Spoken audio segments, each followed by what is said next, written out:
perfect. That's exactly how I wanted things to go down. And same old, same old. Honestly, just chilling today. Ain't even gonna lie. I'm just chilling today. Not even worried. Because we already know how this works. This should actually be an interesting game, I'm not gonna lie.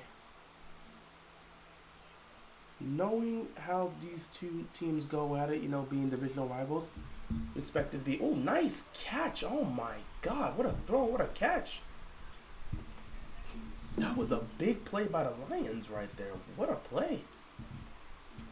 I'm not even sure if I'm going to commentate today.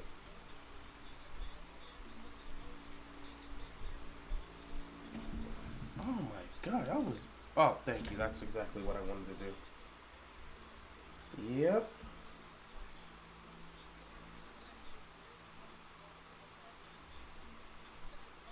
All right.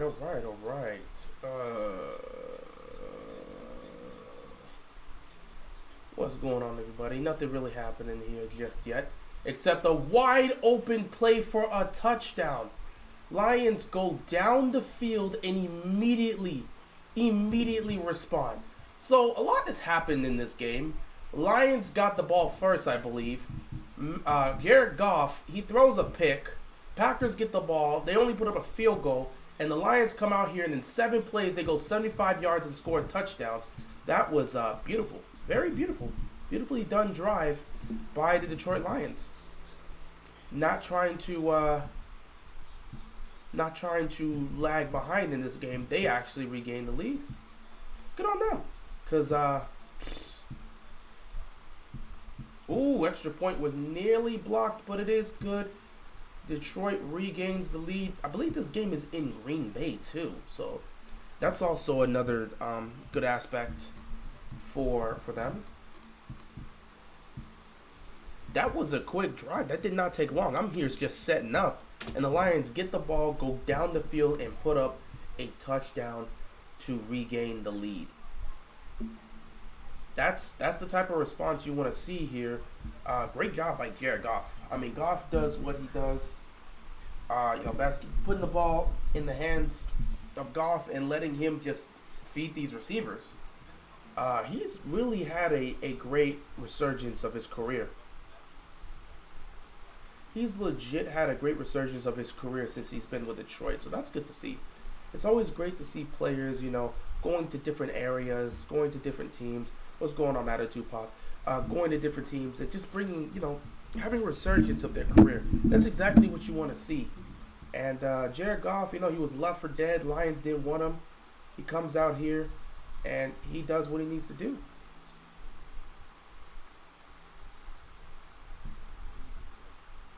So, shout out to him. That was a great drive, by the way. That was just a beautiful drive.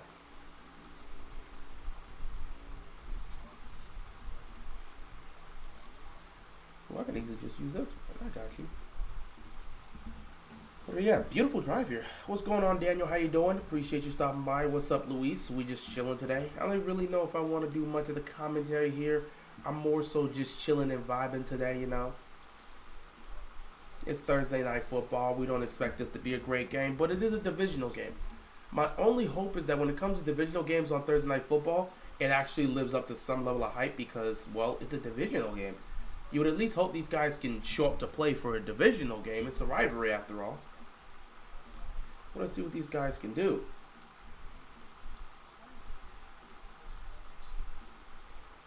So far, it is an interesting matchup so far early on. Gotta love what you saw from the Lions on that drive. I want to go check that, though. Because I believe, the Lions did get the ball first. Let me check up on something here. Let me get... Yeah, okay, so, the Lions got the ball first. Goff got picked off, gave the ball to Green Bay in great field territory. The Packers offense couldn't do anything with it. They score a field goal because they were already in field goal range. Lions get the ball back, and in 7 plays, they go down the field and score a touchdown to regain the lead here. Didn't you say you're kind of a Packers fan? No, I'm not kind of a Packers fan. I'm not a Packers fan at all. I like the Packers. Well, I like Aaron Rodgers on the Packers, but I'm not a Packers fan. Well, not even kind of a Packers fan. If anything, the team I said I was kind of a fan. I was a Rodgers fan, but not really a Packers fan. If there was a team that I said I'm kind of a fan of, is the Miami Dolphins. And the only reason I said I'm kind of a Miami Dolphins fan is because I'm a Miami Heat fan. So I support all sports in Miami. I like that South Beach is popping right now. Florida sports is thriving. And the Dolphins, honestly, if Baltimore can't get to the Super Bowl, which don't know if they're going to be able to pull it off. If Baltimore can't get to the Super Bowl, I want to see the Dolphins in the Super Bowl. They look like the best offense we've seen since the greatest show on turf. But I think it's too early to give them that title. Let's see them do it throughout the entire season. They definitely have the weapons for it. But yeah, I like the Dolphins right now. They're rolling, they're playing well, and you gotta love what you're seeing here. This is my first time watching Jordan Love play live, and he immediately gets sacked. So I've seen some of the moments from Jordan Love. I've watched the games, but this is the first time I'm actually doing a live stream on a Packers game with Jordan Love. And they didn't even have Waddle on Sunday. That is true. But with the Dolphins offense, they're not going to be putting up 70 points every single week. You're not going to have a defense play as poorly as the Broncos did. Don't expect them to put up 70 points against the Buffalo Bills. They actually had some struggles against the Patriots defense, so I expect them to have some struggles against the Bills defense. I still think they can win that game, though. Second down and 16. Love, quick throw over the middle, and it's nearly picked off. It was a slant right there. I think he was going for Watson on that one. Third down and 16 here. Jordan Love's been an interesting quarterback this year. Honestly, I've already said it with the Packers. You take it one game at a time. This is essentially his rookie year. You got this new quarterback. Aaron Rodgers didn't fly onto the scene when he first took over as a starter, so I don't expect Jordan Love to just fly onto the scene and take over immediately. Jordan Love, take your time. It's your rookie season. Go out there, play to the best of your abilities. We'll assess your capabilities from there, and then the Packers look to move forward with what they need to do in terms of adding pieces and helping him put himself in the situation to compete. Third and long, this man has all the time in the world. He tries to shovel pass it, incomplete. So all the pressure was coming. A flag's on the play. There's going to probably be a hold here. There's definitely going to be a hold on the offense there because he was holding the ball for like 6 seconds. Yep, easy hold on the offense.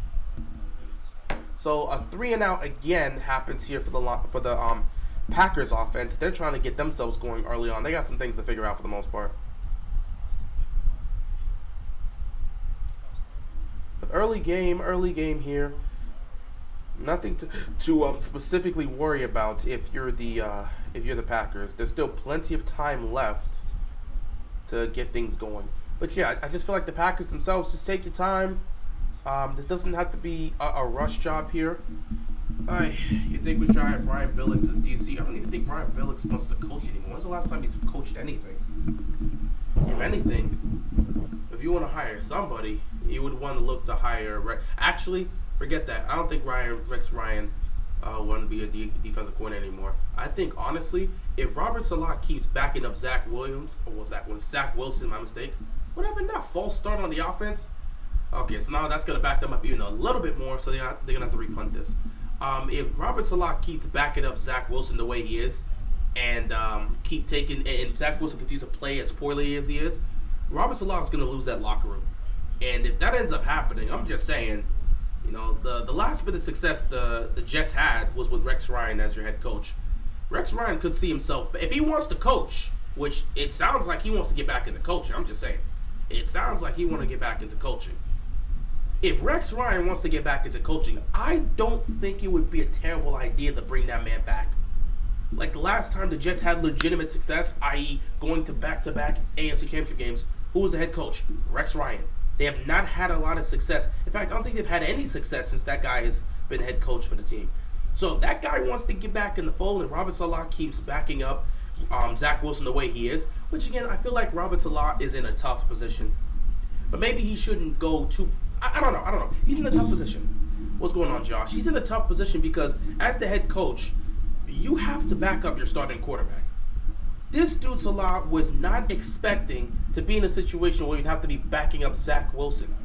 He was ready to have a great year with Aaron Rodgers controlling the offense. He would just have to worry about the defense and have them get ready to be able to make stops. That was it. The Jets organization is incompetent, though, because they never came up with a backup plan. They should have had a contingency plan in case Aaron Rodgers, who, by the way, has an extensive injury history. They should have had a backup plan in case he got hurt. But, they didn't do that. They didn't do that. And because they didn't do that, they're stuck with Zach Wilson. The person that could be helping them out right now, the person that the locker room actually did vibe with, the person that the locker room rallied behind once Zach Wilson got benched last year, and Mike White, he's in Miami right now, so he's chilling. That man could have been the savior of this year. Mike White would have held it down with Aaron Rodgers gone, and you would feel a lot more comfortable about the Jets' chances this year if Mike White was the quarterback. Instead, he's over there in Miami, and there's nothing you can do.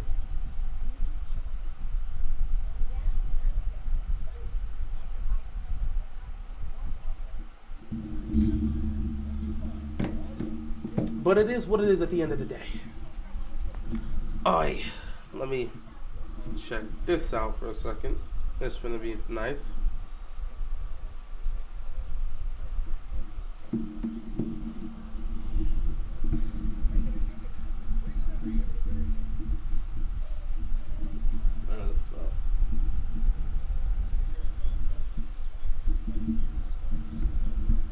Lions looked nice on that second drive.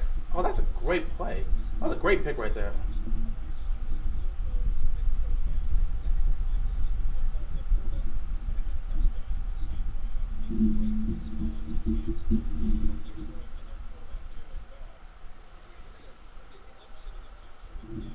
I don't care about this game. I'm too busy watching my Orioles right now. I mean, hey, I ain't gotta worry about this. Not every time you gotta focus on a game. First of all, you ain't gonna really care about a game between the Lions and the Packers. Who's really looking to care about that?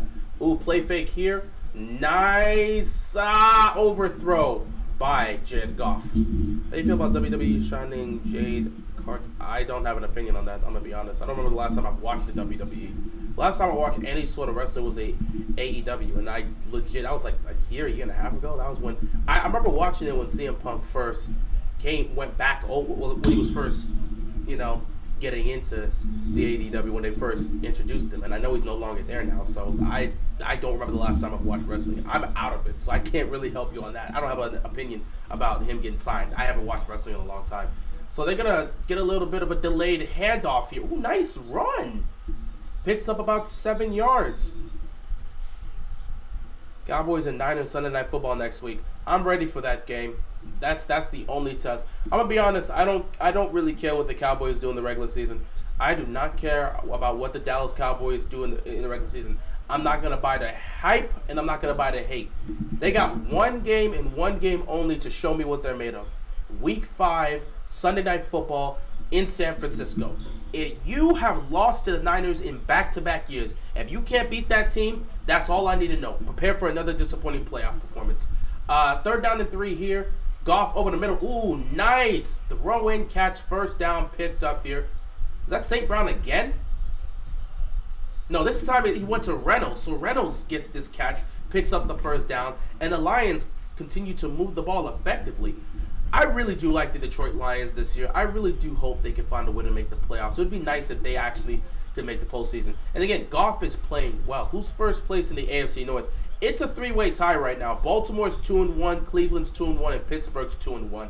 But after this week is going to be either Baltimore or Cleveland in that spot, because both of them are Cleveland is 1-1 in the division. Baltimore is 1-0. If Baltimore wins, they go to 3-1. They'll go to 3-1. They'll go to 3-1, and they'll be 2-0 in the division. If Cleveland wins, they'll go to 3-1 and be 2-1 in the division, which is a better record than everyone else. So I believe that they will probably be first. And again, I don't know, with the 1-0 record, the Steelers could potentially be up there if they go 3-1. Either way, it's a 3-way tie right now, but it doesn't matter. It's week 4. That was a great run by Montgomery. 8-yard pickup here. 2nd down and 2 coming for the Lions. 5 minutes left to go in the first quarter. And they're going to pick up the first down here. They could end up meeting the playoffs, and you know what could happen. Yeah, again, if the Cowboys cannot show me that they can beat the Niners, they're probably going to get sent home by the Niners again in the playoffs, because they're going to run into one or the other. Either they're going to run into Philly or they're going to run into the Niners. most likely they're going to run into the Niners. And if that's in San Francisco, I'm putting that as a huge loss for the Cowboys. I need to see them prove that they can go into San Francisco and beat that Niners team. Week 5, Cowboys-Niners. If Dallas cannot win that game, they should prepare for another disappointing playoff loss. I'm talking about the fan base. The players are going to continue to play. First down and 10 here. Goff takes a snap. Goff, he's going to roll to his left. He's got all the space in the world. Can he run it in? Goff takes a shot at the 5. He's down at the 3. I thought he was going to take this in for a touchdown. He had all the space in the world.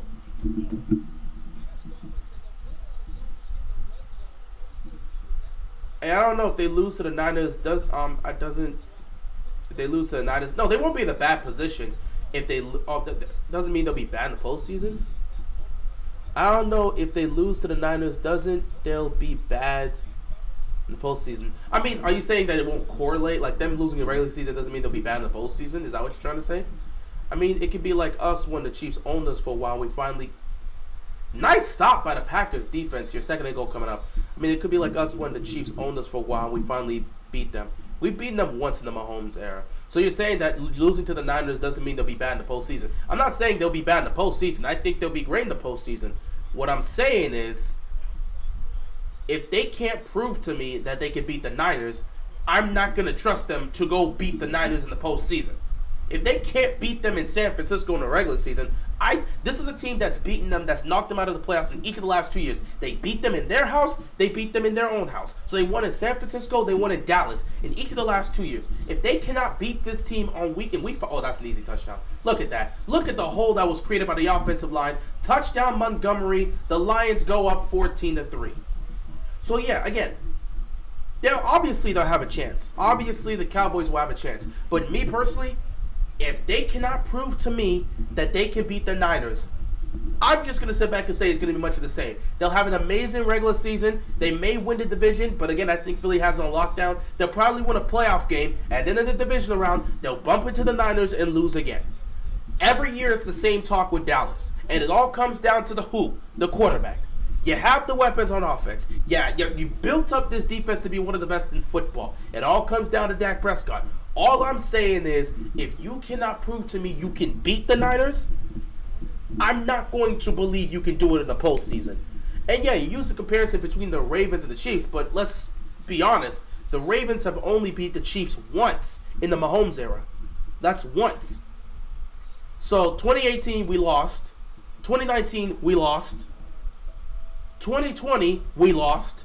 2021, we finally beat them. So it took a while. But again, when it comes to the Cowboys and the Niners has consistently had the Cowboys number.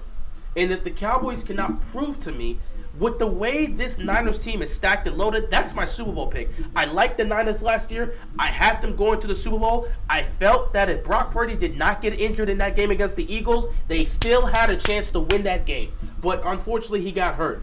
I like the Niners even more this year than last year. I still believe they're going to be the team to get back to the NFC Championship game, and I have them getting to the Super Bowl. But yeah, again, obviously it's any given Sunday, Luis. So I'm not saying that the Cowboys, if they lose to the Niners in Week 5, they can't win a playoff game against the Niners. I'm saying, me personally, if I don't see them showcase the ability to beat this team, a team that's stacked, a team where you're dealing with the Deebo Samuel, a team where you're dealing with the Brandon Ayuk, a team where you're dealing with a Christian McCaffrey, a team where you're dealing with a George Kittle, a team that's stacked from top to bottom in offensive and defensive talent. If you cannot prove to me you can beat these guys, I'm not going to trust Dallas, who again has an extensive history going 30 years to failing in the divisional round. I cannot believe in them going into the playoffs, having a divisional round matchup against someone like the Niners and finding a way to win. I won't believe it. Now, at the same time, they can easily go into San Francisco, beat them in the regular season, and still lose to them in the playoffs. An example of that was the 2016 Cowboys. The 2016 Cowboys went into Green Bay and beat the Packers. I think it was a Week 5 or Week 6 matchup. They beat the Packers. Later on in the division round in Dallas, Green Bay got their revenge by beating the Cowboys there. So anything can happen. I'm just saying, for me, if I don't see these guys show the capability of beating the Niners, I'm not putting them over the Niners. And I'm not going to buy into the hype of whatever teams they beat. I don't care who they beat in the regular season. Dallas has the talent to go all the way to the Super Bowl. I expect them to win 10-plus games. I expect them to be in the playoffs. But you haven't shown that you can beat that team. The same team that's knocked you out of the playoffs in each of the last 2 years. Until I see that, I'm not buying into Dallas, no matter how great their defense looks. But that's just me. Green Bay's got to do something with the ball here. 49ers versus Chiefs, likely the matchup. Dolphins will be really good, but lack of playoff experience for Tua is what will cost them. And my Ravens, we can't stay healthy enough for a deep run. Alex, honestly, you're not wrong with that. I have the Niners going to the Super Bowl, and honestly, the Chiefs should be the favorites. Miami, I think, should be number 2. And honestly, if Baltimore can't get to the Super Bowl, I hope Miami does, because I would love to see Tua get this Dolphins team. Not to mention, I think Florida needs to win something, bro. Miami got to the finals. We couldn't get it done. Hopefully, if he couldn't get it done in the finals, hopefully the Dolphins can get it done in the Super Bowl if Baltimore can't get there, obviously. But yeah, Miami's lack of playoff experience could hurt them. But at the same time, you don't always need to have playoff experience to go on somewhat of a deep run. So if they just play, if they live up to the potential, live up to the talent they have, and play to that talent in the playoffs, honestly, no one is going to beat that offense. No one is beating the Dolphins offense if they play up to the potential we saw on Sunday. But it will be tough to see if that's going to be the case. And yeah, for Baltimore, we can't stay healthy. I really cannot consider this team a Super Bowl contending team because they can never stay healthy. 2nd down and 7 here. Jordan Love's going to hand this ball off. Ooh, Lions defense almost makes a stop behind the line of scrimmage. Dylan spun and got a couple extra yards. 3rd down coming up here. They cannot afford to go 3 and out once again. The Packers offense needs to get something going because this Lions defense has been shutting them down. Yeah, Bengals did what I expected. Exactly. We saw Joe Burrow in his first ever postseason run take them all the way to the Super Bowl. And he beat Mahomes, who had already at this point won a Super Bowl and has been to 2 Super Bowls. So if they play up to the potential, it's very possible.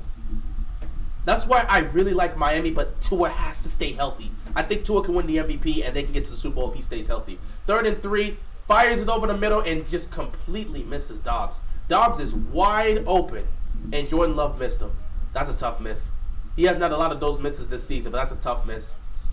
That is a tough miss, and the Packers offense once again goes 3 and out. They got work to do.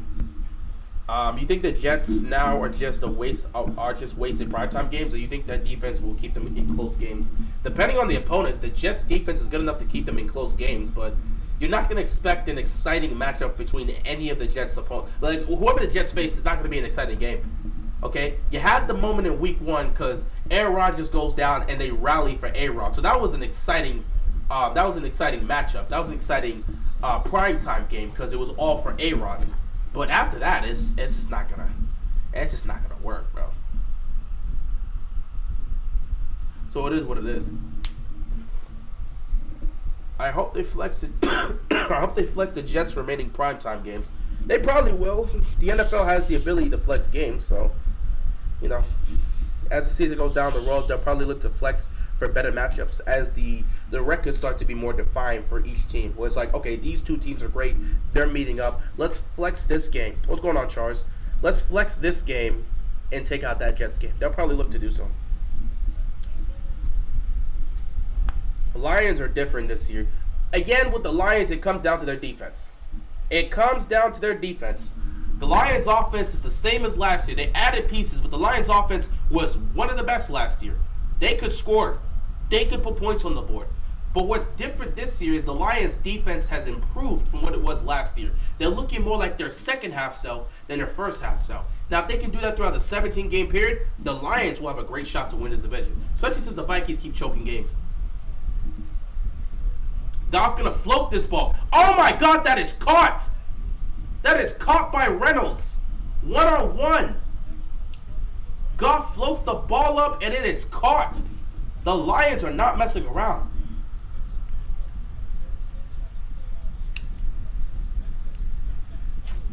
What's been going on for Green Bay so far? Nothing.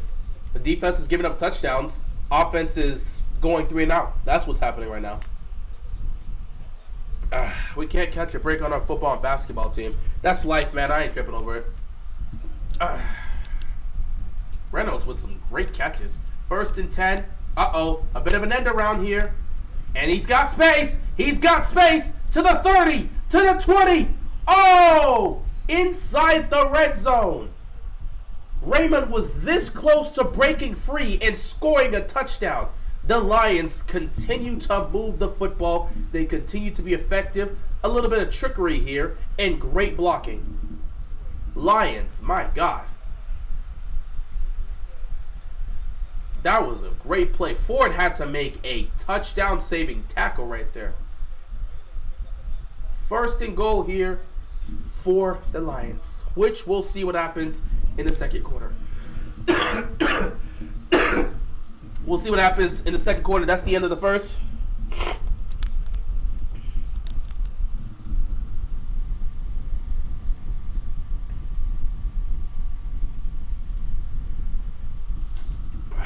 John Harbaugh needs to go. The way he manages makes him look like a preschooler.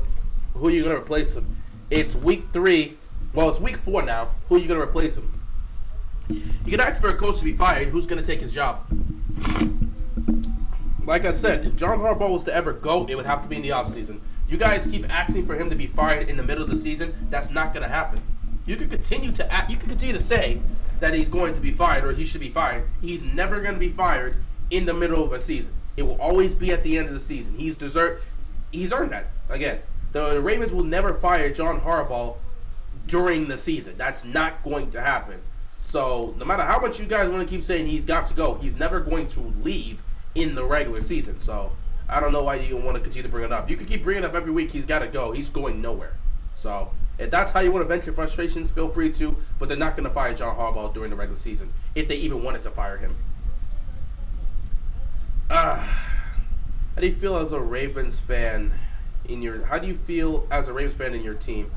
How do you feel as a Ravens fan and you can see your team? And can I? Okay, so you're asking how do I feel about a Raven? How do I feel about my Ravens as a Ravens fan?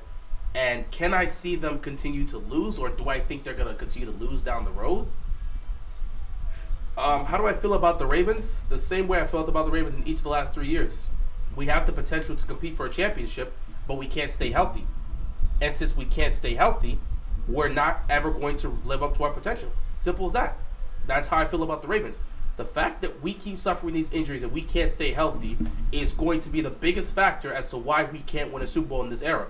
We just can't stay healthy. We'll never know what this team's full potential is because we can't stay healthy. And how do I feel about them continuing to lose?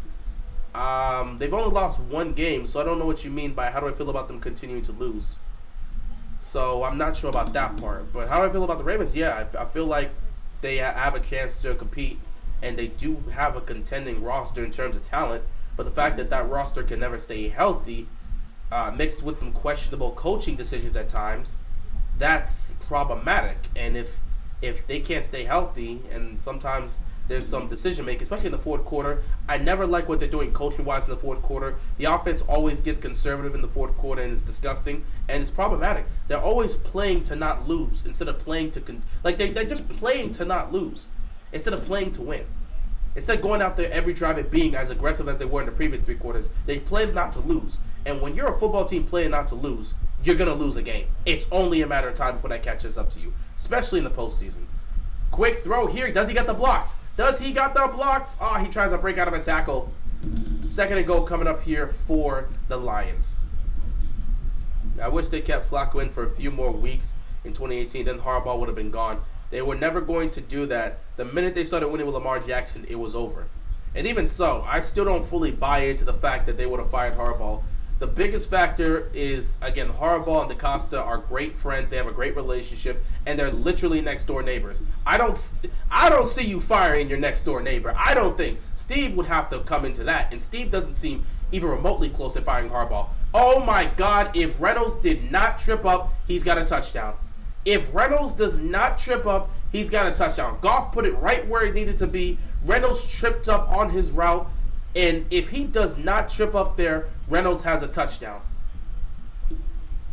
That's tough. 3rd down and goal. Lions are really moving the ball well. They're playing well. They look well. They're doing exactly what they need to do.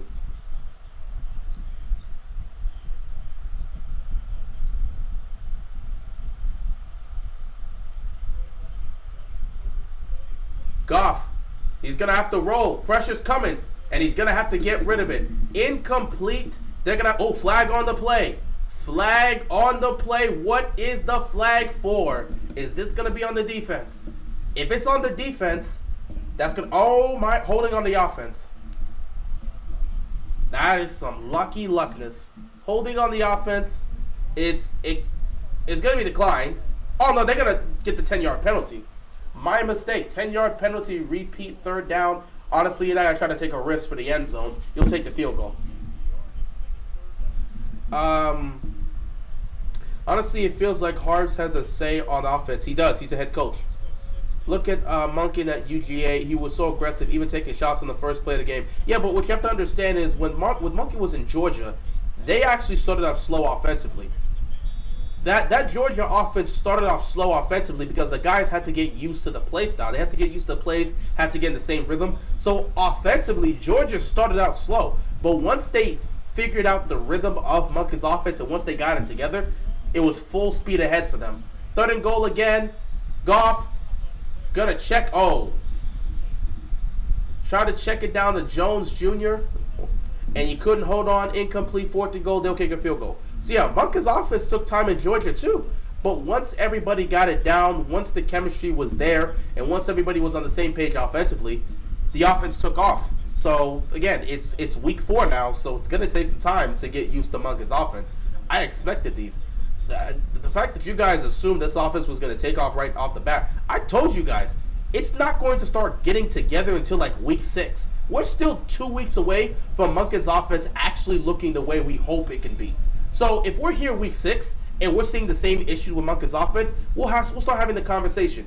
But this is not a surprise to me. I'm not surprised to see the Ravens offense dealing with some struggles and trying to get things together.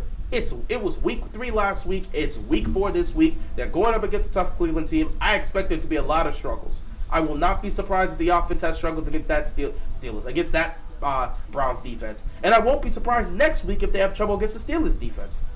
It's going to take about 6 weeks for me. That's what I said. It would take 6 weeks for them to get used to Monken's offense. So I'm not surprised about that. Last week we were so conservative on offense. Looked like you said, not play not to lose. Yeah, that's what they always do. John Harbaugh, John Harbaugh-led teams always play not to lose in the fourth quarter instead of trying to win. If they're down, they'll be aggressive. But if they're up by like 8 to 10 points, they're going to play not to lose. That's just what they do. And it is what it is. As a Steelers fan, I'm so tired of the same old stuff. Well, when you have the same head coach for 10, 15 years? 15 years, because 15 plus years, because I believe Harbaugh, both Harbaugh and Tomlin came in 08, right? So they've been here around the same time. When you've had the same head coach for that long, their philosophy is going to be there. So the same stuff you see is going to be there even if they make some changes. And for the Steelers, as long as Matt Canada is there, they're not going to accomplish anything major. So it's a 17-3 game here with 14 minutes left to go in the second quarter. The Lions are putting up points in bunches early on. The Packers need to get on the board. Well, they've got a field goal, but they got to get on the board in terms of putting up touchdowns. They got to catch up. They're down by 14 at home. This isn't really much of an issue for them because they were down 17 last week to New Orleans and found a way to win. So we'll see. And a hold's going to be called on the return team, so that's going to push them back. I'm saying what you were saying, that the offense looked like they were playing not to lose. I'm just surprised. Yeah, I mean, it's a Harbaugh-led team. They've done this for years. They've always offensively played not to lose. Okay? Sometimes the reason why we've been able to close a lot of games is because of Lamar Jackson. Lamar Jackson's just Lamar Jackson. Last week, Lamar Jackson wasn't able to help us close because, at times he just couldn't use his legs.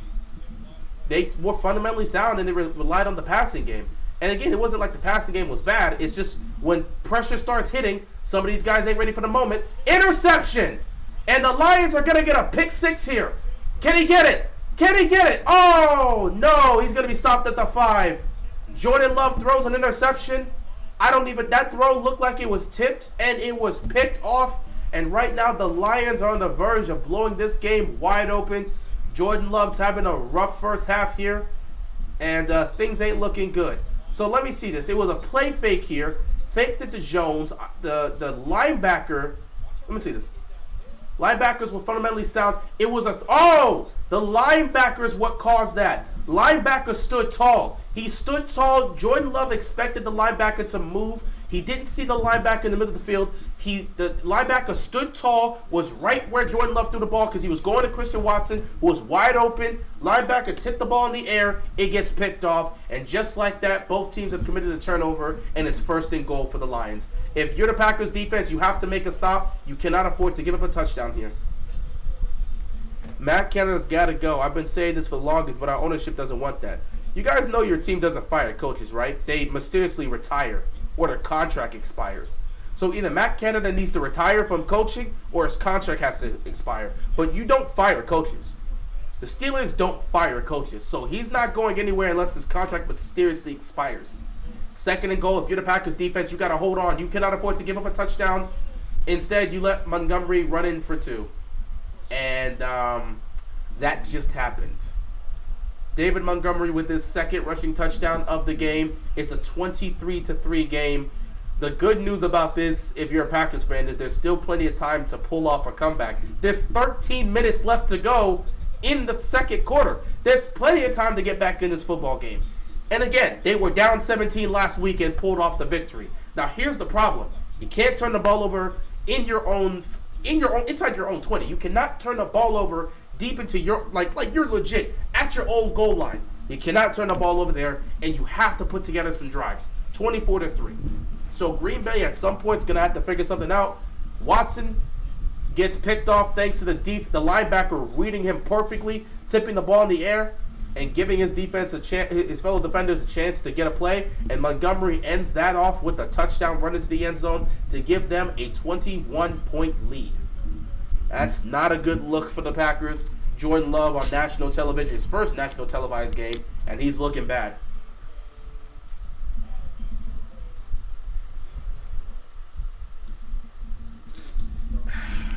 If you're the Packers, you got to look past all of this. If you're Green Bay, look past all of this. Focus, zone in. There's plenty of time left to go in this game. This drive has to be a touchdown drive. It's 6 or nothing. You cannot continue to go 3 and out on offense. You need to put points on the board if you're the Packers. You got to come out of this drive with a touchdown. Will your way into the end zone. Sometimes you see teams that know they need a touchdown. They go out there and get a touchdown by any means necessary. So if you're the Packers, you're down 21. The Lions got the ball first. So here's what you got to do. There's plenty of time. There's 13 whole minutes left to go in the 2nd quarter. You're playing with the understanding that we get the ball coming out of halftime. If you can somehow make this a 2-possession game before halftime, you're back in this game because you can come out of the halftime, come out of the locker room for the 3rd quarter. If you go down the field, you're making a 1-score game. At the same time, if you can do even better than that, if somehow the Packers can turn this into a 1-possession game heading into the locker room at halftime, now you know you were coming out of the locker room with the ball, with the chance to tie this game. So you got to take it one drive at a time, but also understand that you're playing with that start at the 3rd quarter, getting the ball. So you want to make this at least a 2-possession game if you're the Green Bay Packers. So this drive, you got to come out here and you got to put points on the board. Simple as that.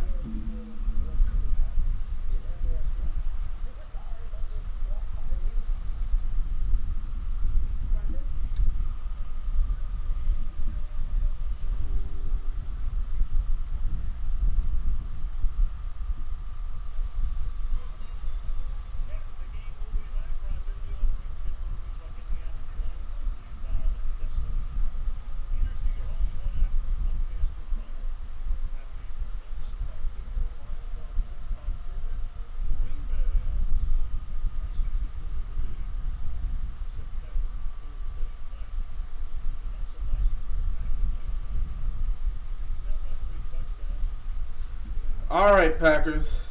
We'll see what happens. I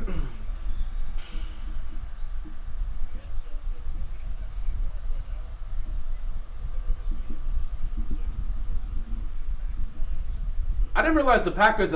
Wow, the Packers and Lions are both 2-1, and the Vikings and Bears are both 0-3.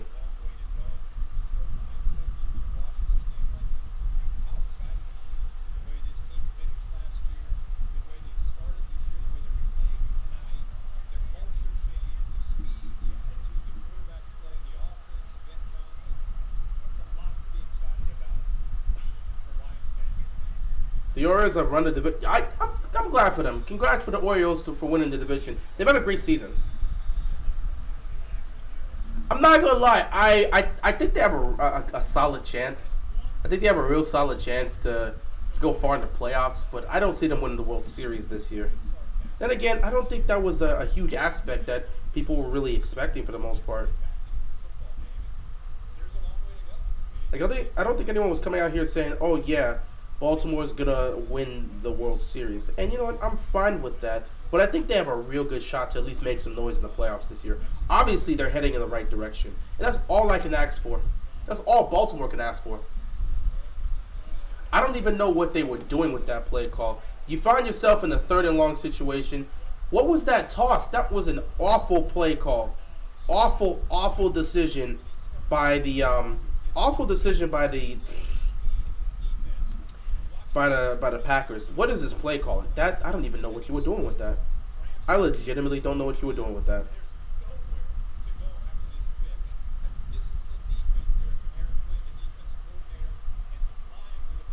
Good Lord. So now you're in a 3rd and long situation.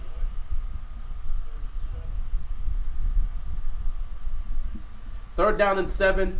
You have to convert here if you're the Packers. Pressure's coming. Oh my goodness. Why doesn't Baltimore have an NBA team? I actually do not know. The Lions are just shutting these dudes down. This can get ugly, guys. This can get really ugly.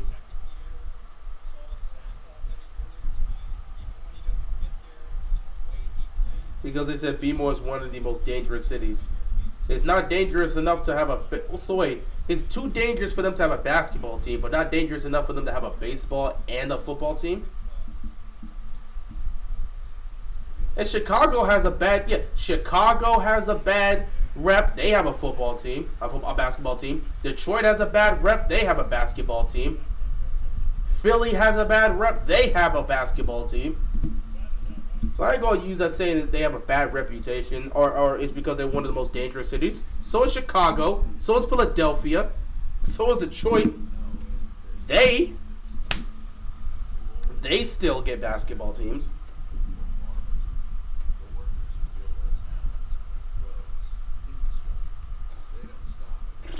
Oh, wait, I was trying to see something here. Anyway, Lions get the ball back.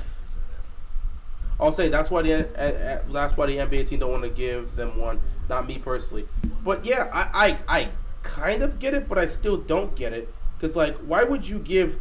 It wouldn't make sense to say, well, they don't have. It's a dangerous city, and because it's a dangerous city, let's not give them a basketball team. If that's the case, teams like cities like Detroit, Philly, Detroit, Philly, Chicago, they shouldn't have a basketball team. If that was the case.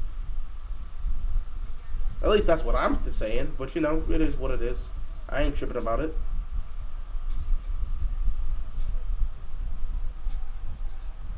Either way, it don't matter to me. I'm not really focused on Baltimore getting a basketball team. I don't really care for that.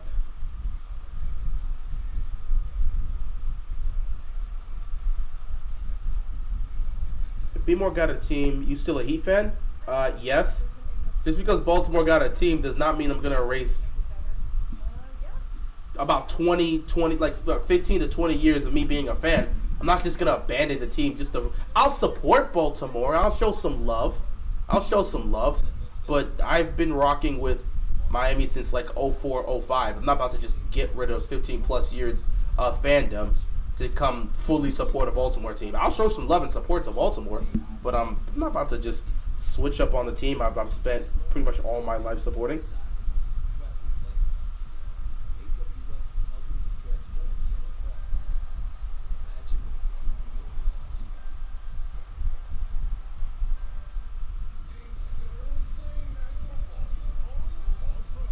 But it is what it is. I'm not really tripping over it.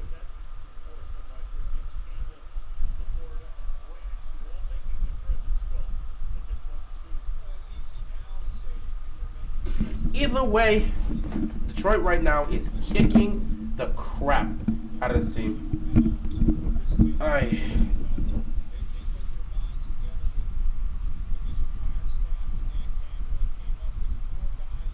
First and 10 here for the Lions at their own 30. Play fake here. Goff gets the ball out quickly. Another open receiver for another first down. I mean, I don't even know what the Packers are doing. I really just came here to chill. I'm not really focused on talking about the game. I came to chill, relax, and enjoy this, but it's going to be another terrible primetime game. Like I said, with Thursday Night Football, it's a curse. Either the game is going to be garbage because it's going to be a disgusting, filthy, low-scoring game where it's not really a situation about the defense doing their job. It's more so about the offense sucking. It's going to be either that or it's going to be a blowout. And right now, this is pretty much on the line of being a blowout. If they make this 31-3, the game is over. And everybody in that building knows it. No one came here to watch a blowout. People thought we would at least see something competitive from these guys. But right now, all we're getting is a bunch of nothing. You got to hold. You got to hold. So a holding call is occurring. The score is 24-3, Matthew. The score is 24-3. There's nothing positive coming out of this game if you're a Packers fan. It's 24-3. I mean, my God. I always wonder about these teams, man. Where is the pride on that sideline when you're getting blown out like this? Like, ain't nobody got no pride? Y'all can't speak up? Like, nobody's got pride to try and step up and be like, guys, we can't go out like this. Where's the pride in these guys? First and 20, solid stop there. Second down coming up. I think it was maybe a 2-yard gain. But you really gotta think about that. Like, where is the pride in this team? Y'all got no pride? Y'all perfectly fine getting beat down like this. No pride. None. Okay. I mean, that's cool. You just gonna sit back and get your teeth knocked out? Alright, cool. You fine getting beaten up like this? Hey, man, it is what it is. I'm just saying, like, for the Packers to be at home against the right.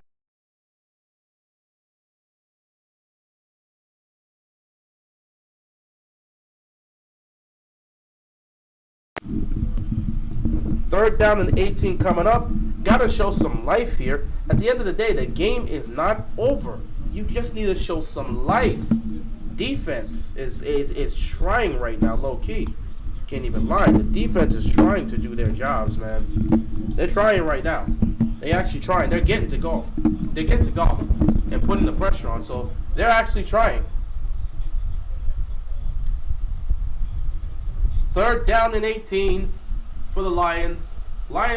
They have pretty much been doing well here.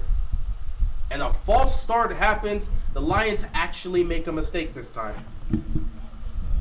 Oh, delay of game. Oh, no, never mind. False start. I'm about to say. What do you say, delay game? False start on the offense. This should be able to get the Packers the ball back. And if they can do something with it offensively to at least make themselves not look this bad. Third down and 23. If you're the Lions, you hand the ball off. No reason to put the ball in harm's way. And yeah, that's a great tackle. Great open field tackle. Gets them off the field.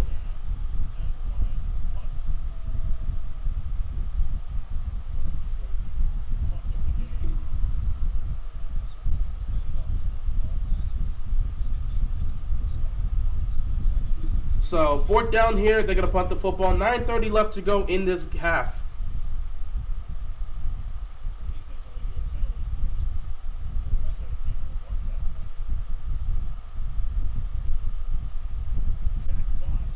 Punt. Ooh, careful. Don't run into the kicker. Why would you pick it up? Oh, my God.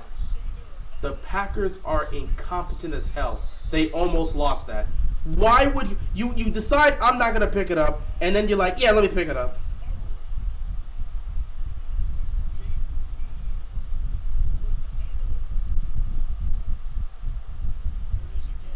The Packers should be thinking, Lord, why would you even try to do that? Just let it slide. And the Packers almost lost the ball because of that. They're lucky to retain this football. They are lucky. Reed. That's the type of thing that gets you benched, bro. That's the type of thing that makes you not get on the field. Oh, my God. Look at the incompetence of these guys. They're so lucky they got the football. They are beyond lucky they were able to get the football on time. Wow. Wow. 1st and 10 for the Packers. That could have seriously killed them this game. You got to start all the way over there, but it's better than handing them the ball at the goal line. My goodness, what is wrong with this team?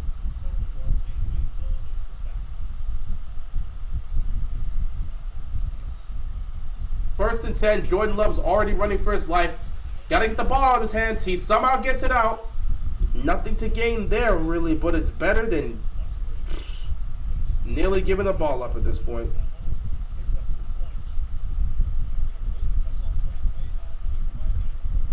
My God, this is just reckless. They're just being reckless with the ball right now. I'm not going to lie. They're being very reckless with the ball right now. 2nd down coming up here for the Packers. They're getting smoked left and right. They can't do anything right. They're looking bad. They're looking terrible on all sides.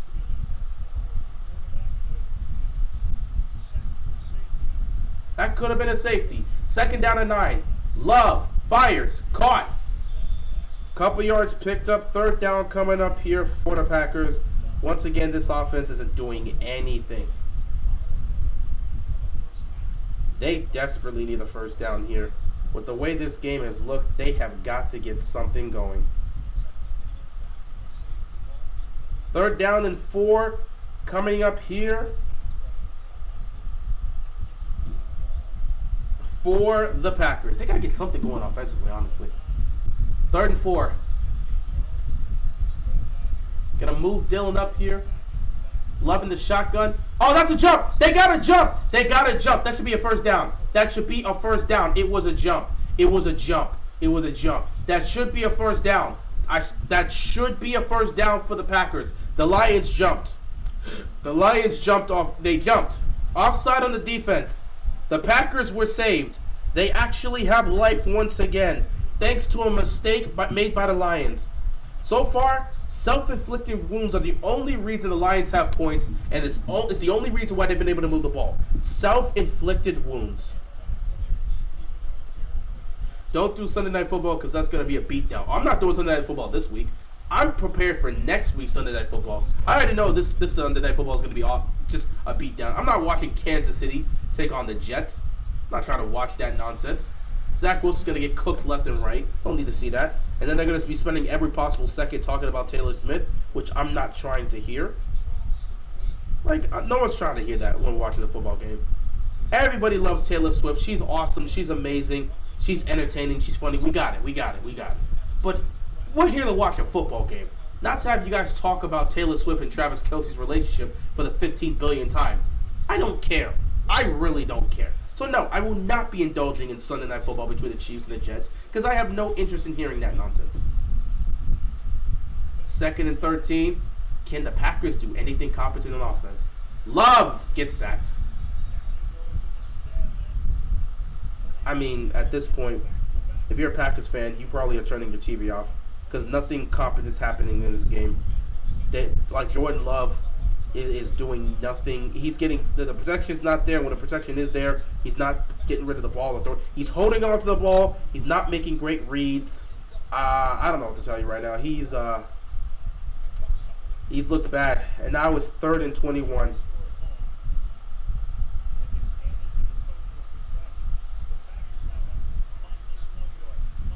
Third down and 21 here. Packers have nothing to hold on to. Might as well check this ball down. Or take a shot, you know.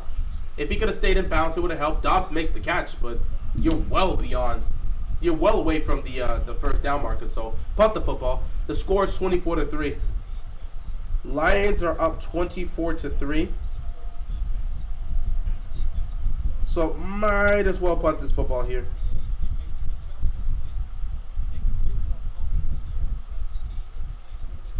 Once again, it was just another poor drive by them. Another poor drive that just ended in just complete and utter failure. Nothing's really happening here. They can't move the ball. It's a problem. It's a real problem.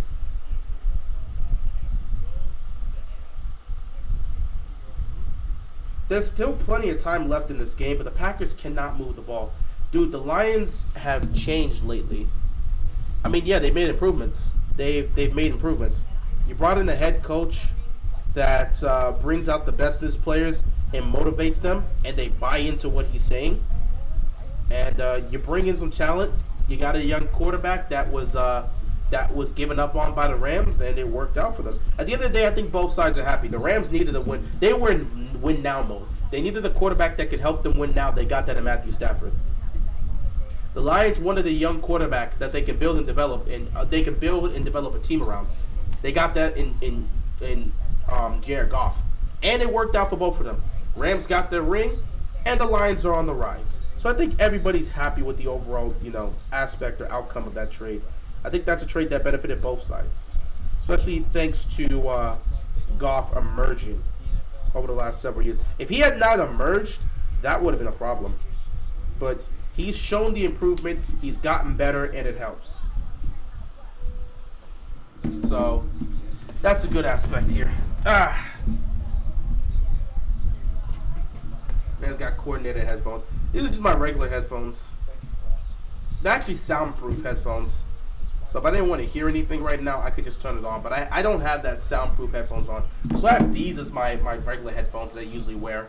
And then I got my gaming headphones here for the most part with the mic and everything. So that's kind of just how I am with this. But I'm not gaming right now. I have no reason to wear these headphones. So it is what it is. I'm just wearing these headphones to wear them right now. Why do we always wear white on black versus Cleveland? I don't have an answer to that. I didn't even notice that we always do that, so I'm not sure. I thought we would have. Didn't we have a time where we wore all purple against them?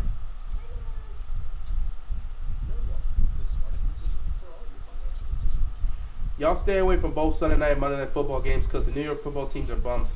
I'm not interested in streaming those games, so that ain't gonna happen. I know me. I'm gonna be chilled out. Next week on Thursday Night Football, Bears in command. Why? I have to sit here. I really have to sit here and watch the Bears and Commanders on Thursday Night Football. Oh, God. And, of course, I have to stream that. Oh, no. That looked like a face mask, but they didn't call it. Oh, boy. Okay, well, let's get ready for that nonsense, I guess. Goff, 9-14, 133 yards, a touchdown, a pick. Montgomery with 2 rushing touchdowns and 12 rushes for 33 yards. So, I mean, he's doing his thing. Goff, made up for that interception. Everyone seems to be playing well, so that's a good thing.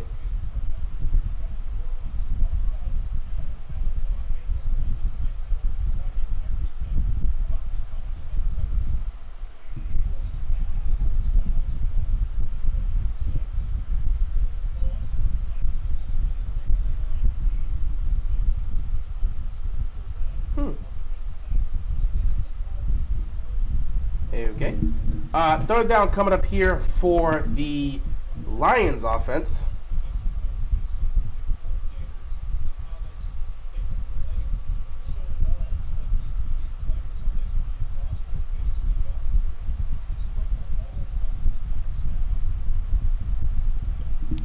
Third and 1. Can the Packers defense make a stop? Obviously not.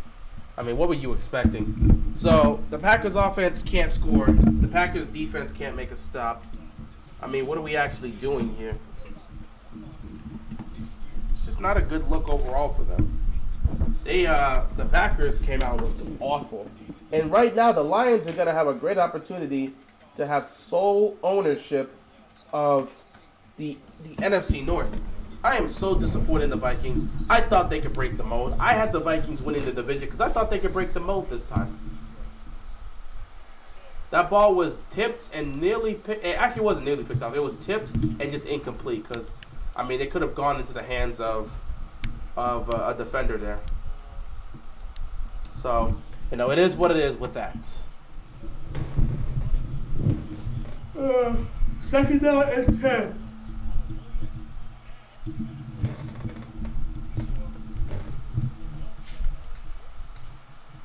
.340 left to go, or 3:41 left to go in the first half.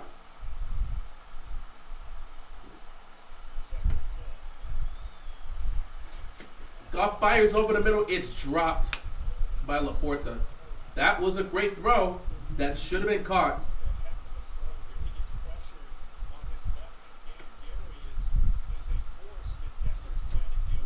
Incomplete. Third down coming up here for the Lions. Can the Packers defense... Oh!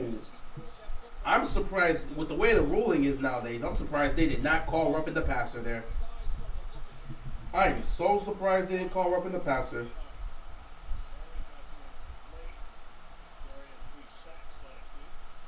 Third down and 10. Can the Lions convert? Can the Packers defense not look like a bunch of bums that give up an easy first down to a wide open receiver? I mean, this game is cooked. Is there a need to come back for the second half? The game is over.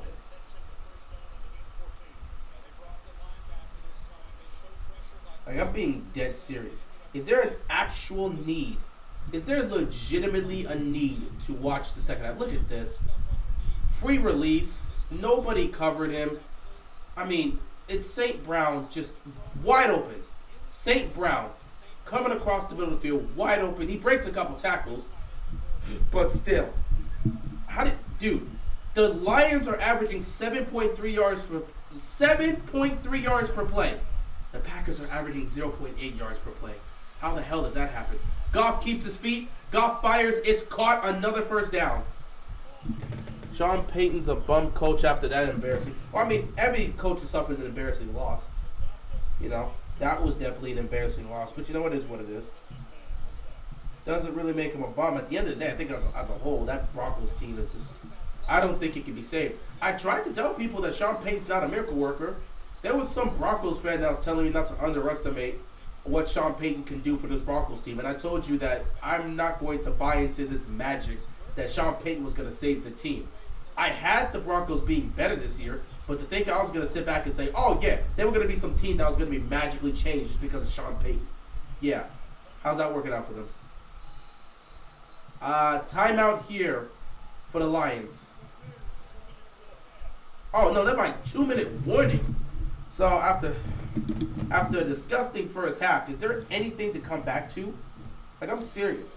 This first half has been awful. The way Green Bay's playing, I'm thinking that win over the Saints was a fluke, even though because I have no offense at all, and even though because I have no offense at all, and well, I mean with the Saints, didn't Derek Carr get hurt?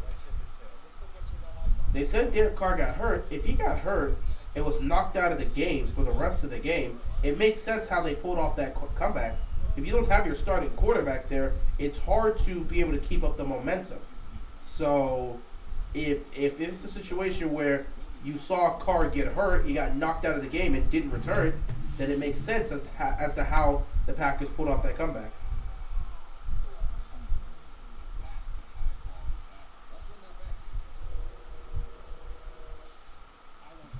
Either way, it is what it is, man. It is what it is. You know?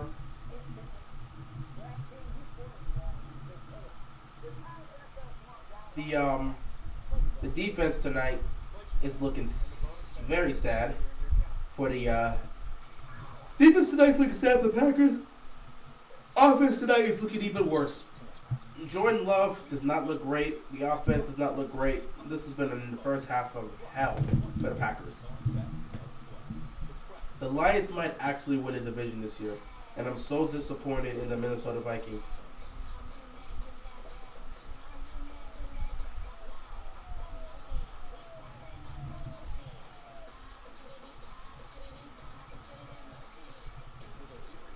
Has the baseball season ended? Isn't this the last week before the playoffs start?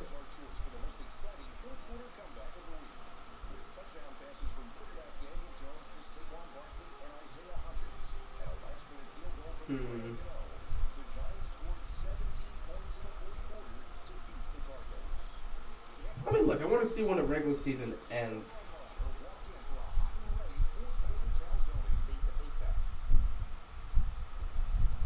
For baseball. Okay.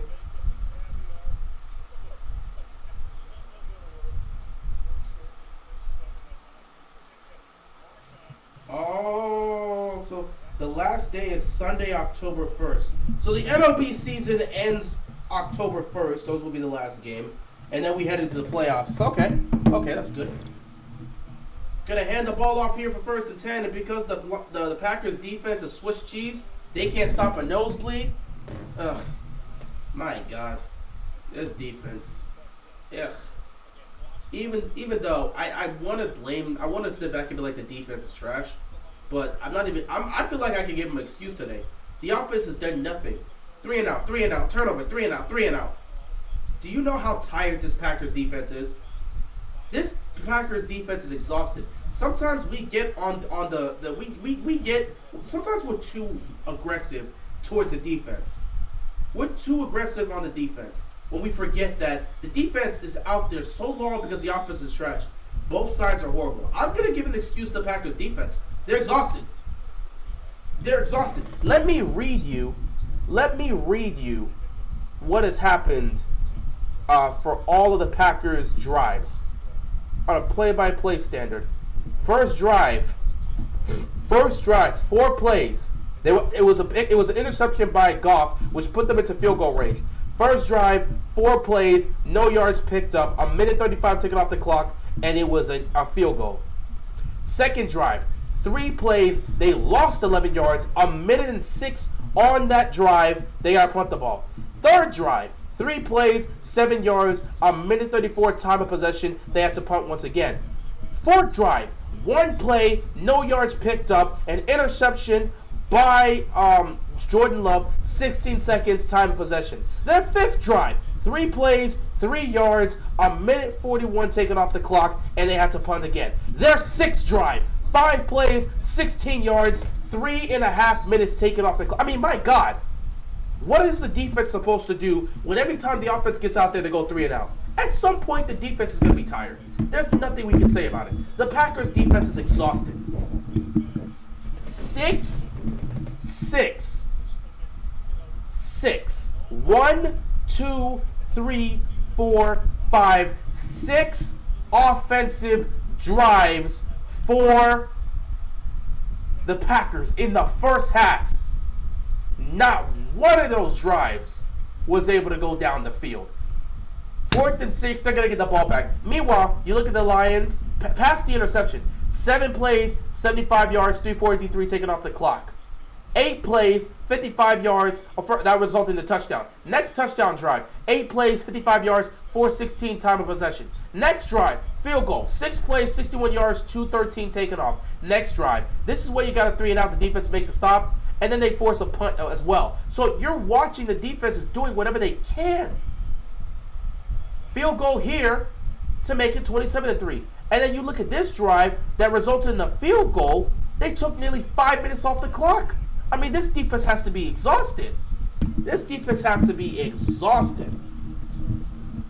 ready for the Tank Bowl Sunday. Bears versus Broncos. Not watching that.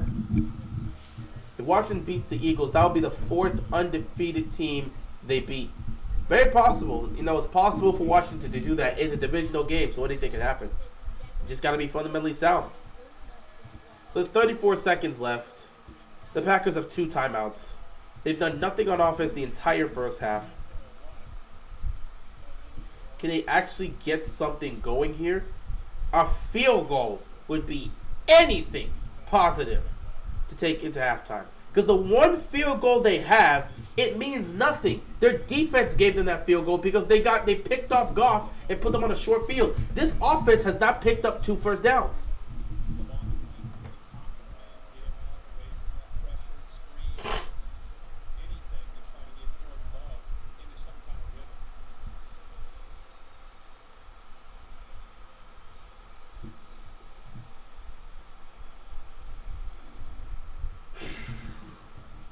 "34 seconds left. At this point, you have a better chance. Just like it'd be more positive if you could just take a knee. It'd be a lot more positive if you could just take a knee.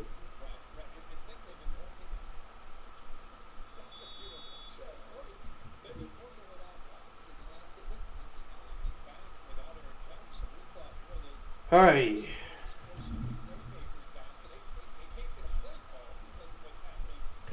They're going to try to see if they can put some points on the board here, but nothing positive has happened the entire first half for the Green Bay Packers offense. You got to look to take a shot. It's caught. You're going to probably use a timeout here.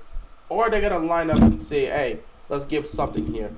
I don't even know what to tell you about this Packers team, man. The Packers offense has been absolute garbage the entire first half. Love, take a shot. Oh, my God.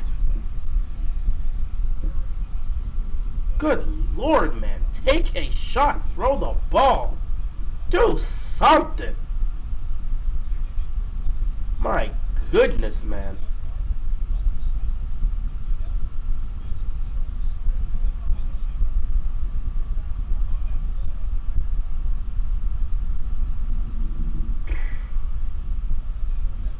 Nothing positive has happened here for this Packers team. Just end this, bro. Oh my God. Go into halftime. For the love of all that is holy, do yourself a favor and go into halftime.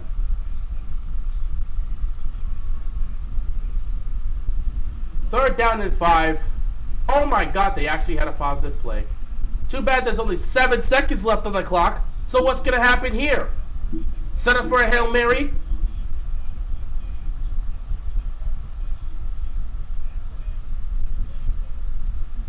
Hey. I love these huddle-ups. Like, what do you say during the huddle? All right, guys, we're getting our teeth kicked in and we can't move the ball worth a damn. Let's see if we can try to put some points up here. Also, do your job and protect me.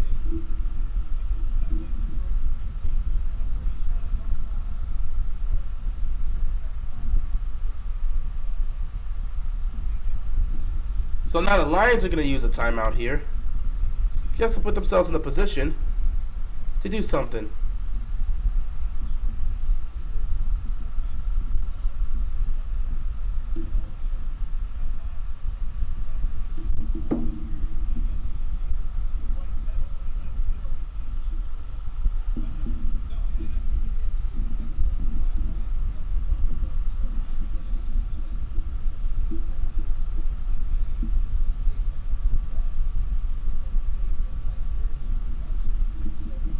Alright, 7 seconds left. Not really much to look forward here. If you could get a quick play and have a timeout here. 6 seconds. You got to get the ball out quickly. Incomplete. Flag on the play. They're going to get called for pass interference, which at least puts them in position to try and throw a Hail Mary.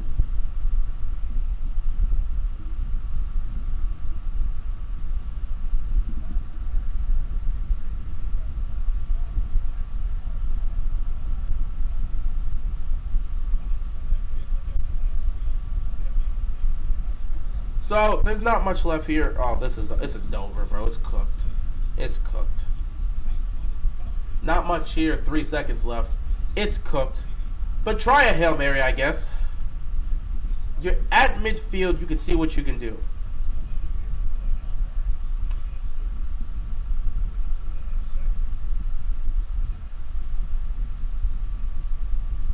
Three seconds left. Can he get the protection to even throw a Hail Mary? Of course he can't get the protection to throw a Hail Mary. What a garbage first half. Get off my screen. I don't even know if I want to come back. It's halftime. I'm going to go out on a break. I legitimately am going to have to consider whether or not I want to actually be out here to watch this.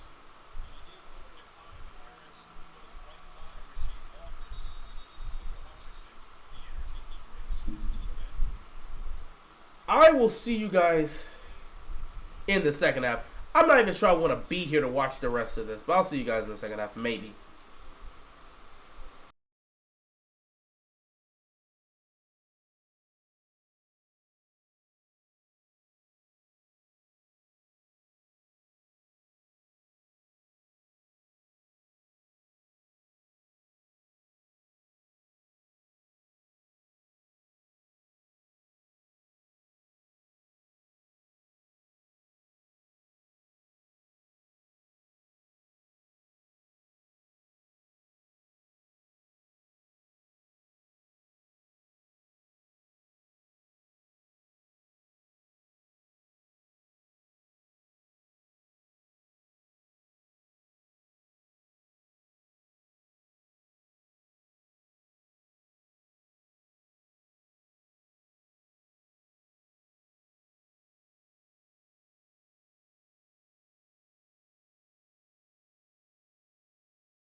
Aye. So apparently, the Packers are actually moving the football. They're actually moving the football.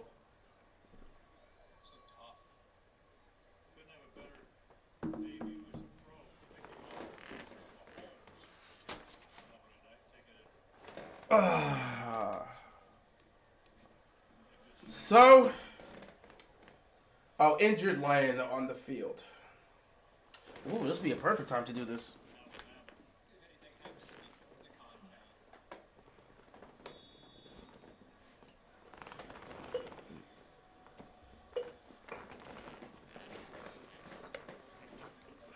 Ah, my knee! Ah! My knee! Ah! Ah! Ah! Time out! Oh, God! Ah!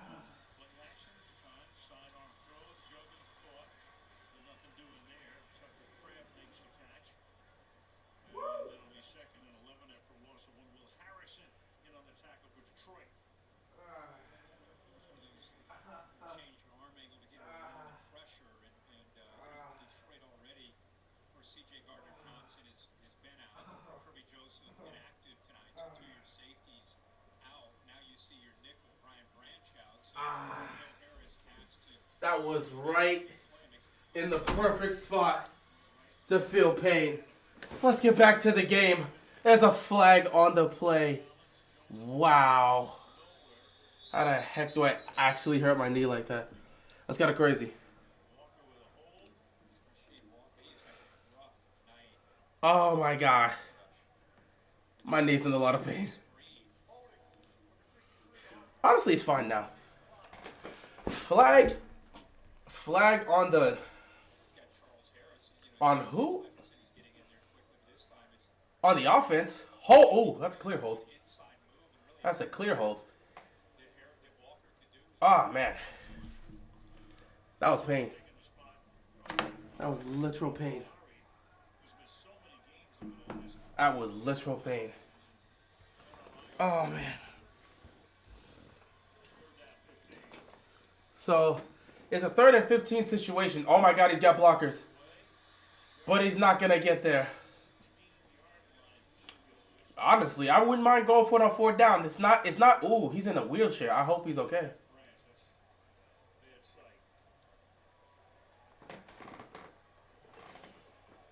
Brian Branch, the rookie who's been playing well for them, he got hurt. 4th down and 9. Obviously, if you're the Packers, you got to go for it. You're down 24.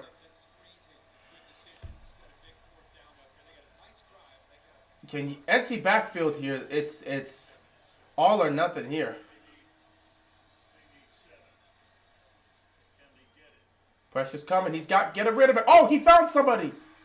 1st and goal for the Packers. They still have life.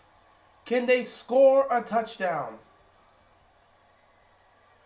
You gonna get waves? Nah. I'm not getting waves.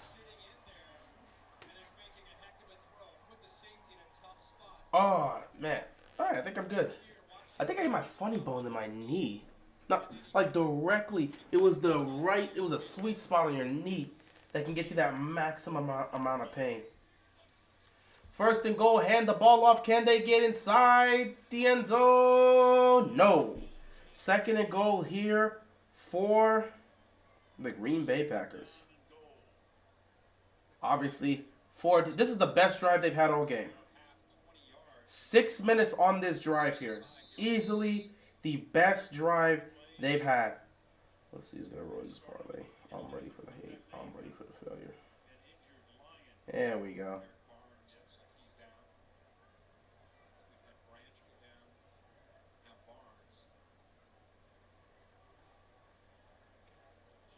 We have another Lions player on the floor. Back-to-back injuries on the same drive for the Lions. That's a toughie. I'll be there in 30 minutes. See you there.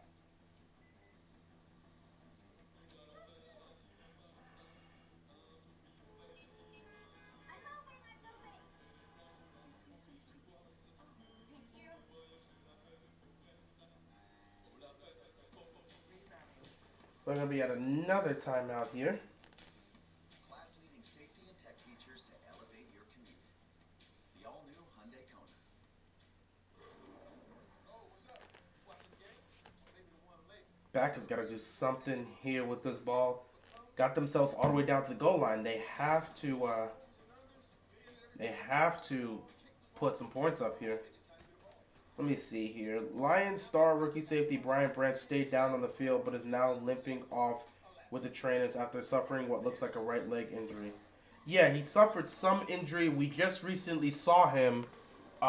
Just recently showed him getting put in a wheelchair and he was being taken out. So this looks like it's gonna be a bad one, man. Looks like it's gonna be a bad one. Hopefully it's nothing too severe, but for it to be a leg injury, it's tough. Even smarter when you pair it with our best business unlimited plan with unlimited premium data and hotspot data. Get the new iPhone 15 Pro on us. It's your business, it's your Verizon. Subway's new piece is their biggest sub yet. Let's go watch this fail. Half a pound of meat and double cheese. This sub is not messing around. I wouldn't want to line up against that. Come on, Justin. You just got him a sub. Games are back and bigger than ever with 3 games in London. Woo!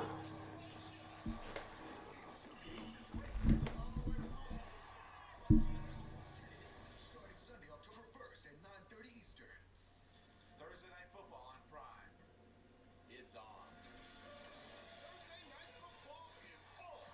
As the Chicago Bears take on the Washington Commanders. Nobody wants to watch that. Nobody wants to sit back and watch that. Why are you gonna put us through this? So Derek Barnes, unlike Branch, able to walk off under his own power. All right, Barnes walking off the field. Seems like he's gonna be okay. He's probably gonna go get further checked. Meanwhile, 2nd and goal here for the Green Bay Packers.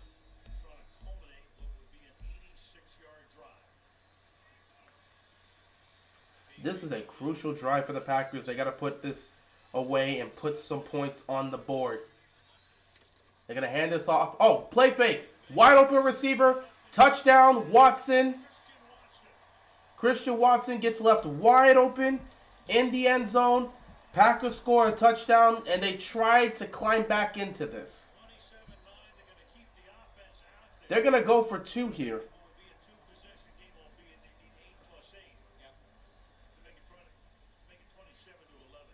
Going for 2. Yeah, watch a little miscommunication there from the Detroit defenders. Made it pretty easy for Love. Yes. How did Christian Watson just left? They left him wide open. How did Watson get left wide open? So 2-point conversion. They're going to go for 2 here. Converted one last week against New Orleans, and it led them to a situation where all they needed was an extra point after a touchdown to win the game, which they did. And that pass caught back to the And they got the 2-point conversion. And just like that, it's 27-11. It's a 2-score game, a 16-point game in Green Bay.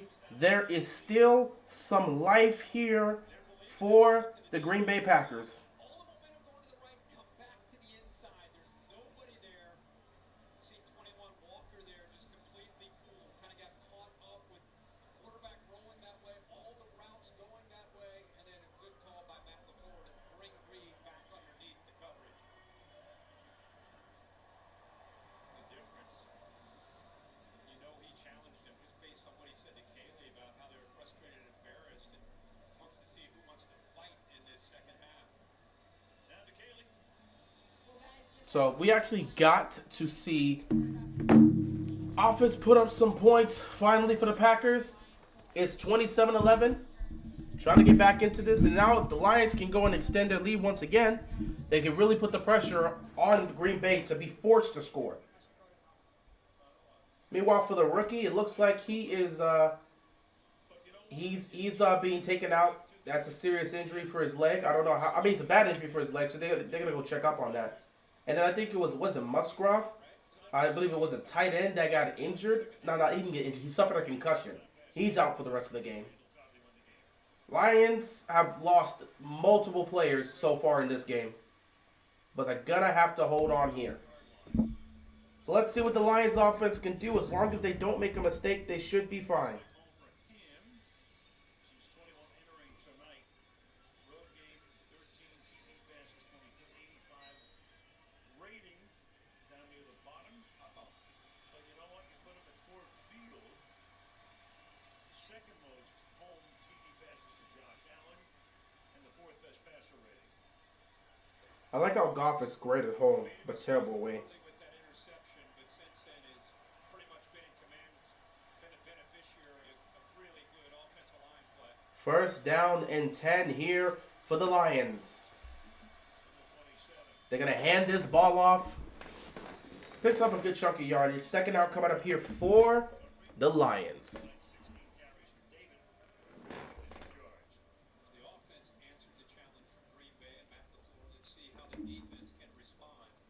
Again, they're going to have to take some chances and This Packers defense needs to make a stop here. game to help out against. You know, the momentum, you got to make a stop here. Switch the momentum to your side and see what you can do. Be careful against the play action. It's still a winnable. It's still a game where the Packers can come back. Won't be easy, but the possibility is still there. 2nd and 7. Goff tosses it here, but they might have lost yardage here. 3rd down coming up here for the Lions. The crowd right now in a frenzy. 3rd down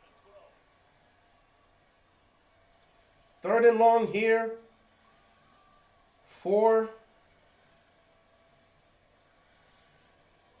the Packers.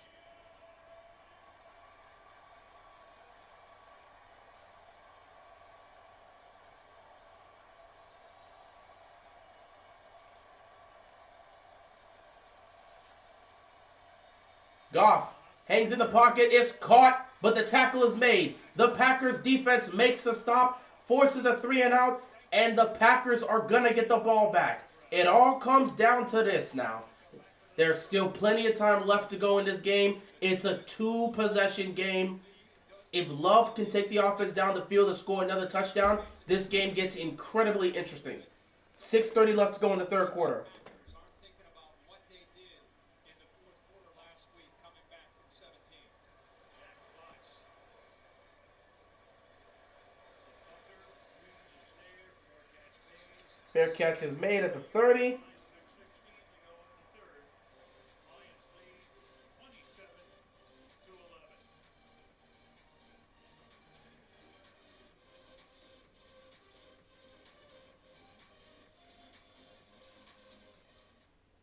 At ColdwellBanker.com, you can get an instant estimate on your home, evaluate cost of living city by city, and learn more about our revolutionary seller's assurance program. So come explore the ultimate real estate website at ColdwellBanker.com.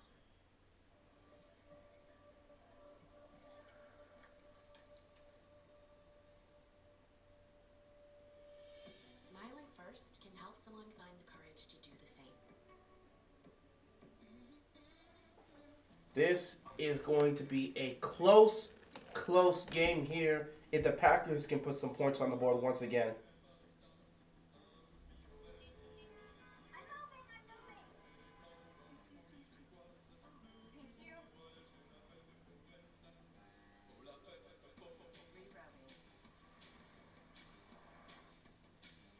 Class-leading safety and tech features to elevate your commute. The all-new Hyundai Kona. Welcome to Godolphin University. Golden Boy, Jordan, Andre, I didn't expect the game to all of a sudden get excited because I didn't think the Packers were going to get back in this, but they're really trying. This drive is crucial. This drive is very crucial for them. What's going on, MDT? Appreciate you stopping by. Yo, is this the NFC? Is the NFC North really as bad as they look, or do the 0-3 teams possibly have hidden agendas? Well, let's say this: the Bears are as bad as we think, because they're 0-3 for a reason. The Vikings are not terrible, but there's this thing about the Vikings. One year, they win close games. The other year, they lose close games. Last year, they were winning all the close games possible. This year, they're losing all these close games. So honestly, the Vikings have to get on some sort of rhythm to where they don't start slow and don't have to try to come back in the game. They went up against some tough teams, so it's not like they've gone up against easy opponents, but they're just not closing these games out. They're keeping it close, they're competing, but they're not closing these games out. It's such a Vikings thing to do. Last year they won 12 plus games. This year they'll be lucky to win 8.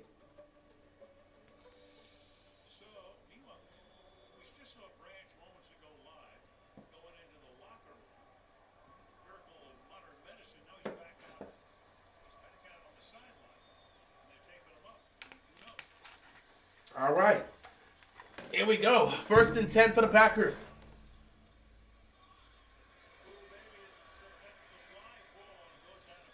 Oh, boy.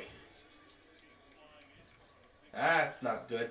The fact that they immediately got pressure on Love as soon as the ball gets snapped. 2 guys are immediately swarming. The offensive line has to do a better job of protection. You cannot let these guys get to Love so easily. That was a backward pass. Love was lucky to get that ball off because of Tracy Walker in his face. Yeah, they tried it, that trick play last week and it did not work. So they lose yardage there, which, again, it didn't even matter. Either he would lose yardage, or he would have got sacked. There was nothing there to really look at. Play clock is coming. 2nd and 21. Love fires downfield. No one is there. He overthrows his receiver. This is about to be 3 and out. This is about to be a 3 and out. Unless you can get some big play down the field to pick up a 1st down, it's about to be a 3 and out here for the Green Bay Packers. Just when they showed some life, they immediately lose it. Slow jog, but it looks like they're trying to do everything they can to support him here. Either that or he went to Lourdes. 3rd and 21. 3rd and 21. At this point, do you try to take a look down the field if he gets some time? Deep drop back. He's looking, he's firing, it's caught. But it's well short of the marker, so they might as well punt the football. Unless they're willing to try to test this here knowing what the score is. But again, there's no point in attempting that because there's still plenty of time left. It's a 2-score game. Now look at Hutchinson before the snap doing his best Myles Garrett impersonation here, and then he ends up coming, actually gets picked up. Good job, one of the better jobs this offensive line has done all night on a 3rd down, but just too much yards. Too many yards to make up. Pack is going to have to punt the football here. 5:05 left to go here in the 3rd quarter. Whelan's 5th punt of the night.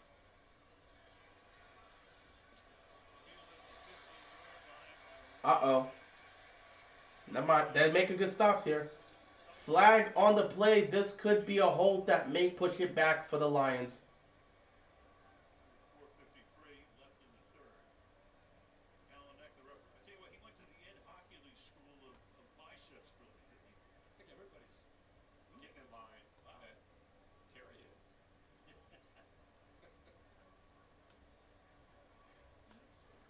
This flag has to be on the hold somewhere during the return. Yep. Lean and mean out there. Yeah, I'm telling you. So this is going to push the Lions offense back. So you had 2 flags here, so Wait, there was 2 flags? fouls. Yep, holding on the receiving team. So the Lions will get the ball here. They'll be pushed back into their own territory. And again, they hold a 16-point lead. 16-point lead. It's a 16-point game in Lambeau Field. Can they pull off the comeback? Lions have the ball. 5:05 left to go in the 3rd quarter.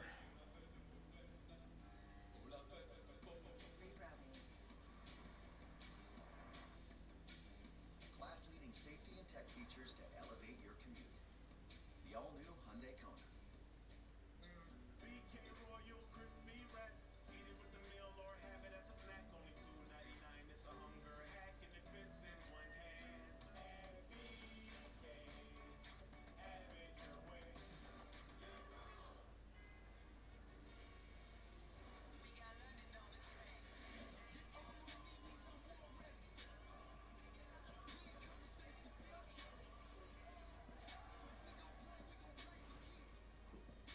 Packers defense has to make another stop. Lions offense has to find a way to keep putting points on the board.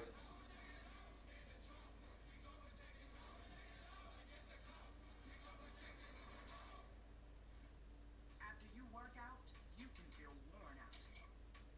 Reach for core power and rise to a whole new level of recovery. High quality protein to build muscle, the nutrition you need to power on. Champion your recovery with core power. You were expecting me. Buckle up.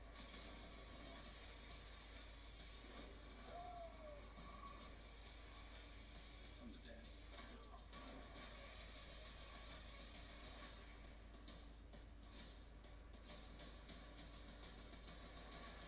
You name it, it's here. Action time. Yeah.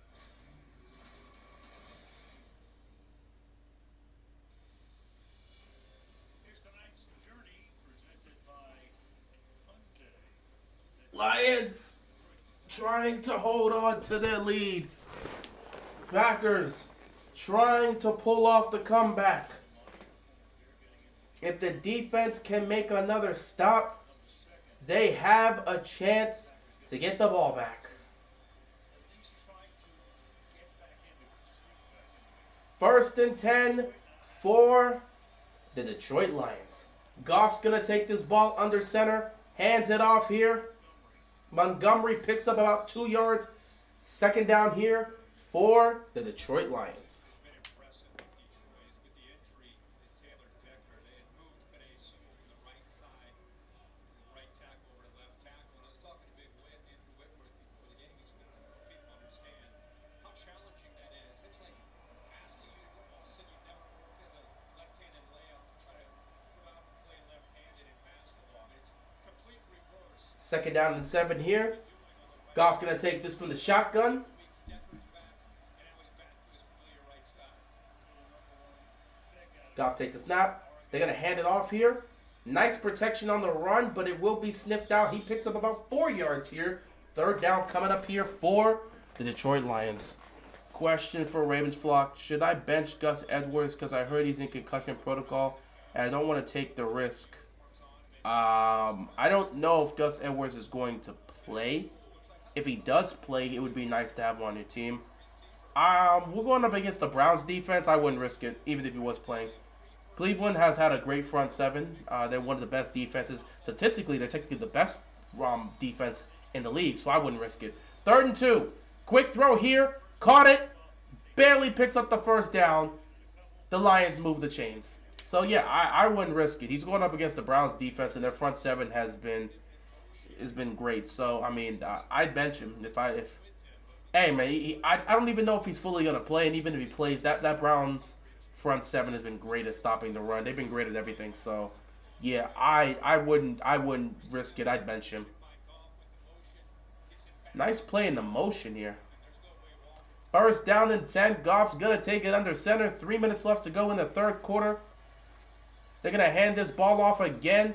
Packers defense is being a little bit more sound with stopping the run, but the Lions are still getting yardage on these runs. You might as well take as much time off the clock as you can.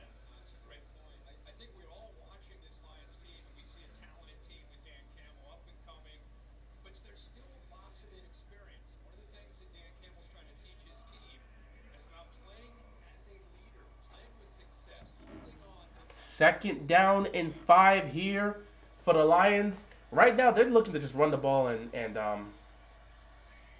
looking to run the ball and just kill the clock. Oh, play fake here. Goff has time. He's going to get sacked. Why did they choose to throw the ball there when running the ball was working? That is a big sack right there for the Packers. It puts the Lions in 3rd and long situations. Lamar Jackson says my QB1 and Dak Prescott's my QB2. Cowboys play Patriots this week. Should I bench Lamar? Because that Cleveland defense is nasty. You could consider it, but Lamar's 6-2 against the Browns, and he's always put up great numbers against Cleveland.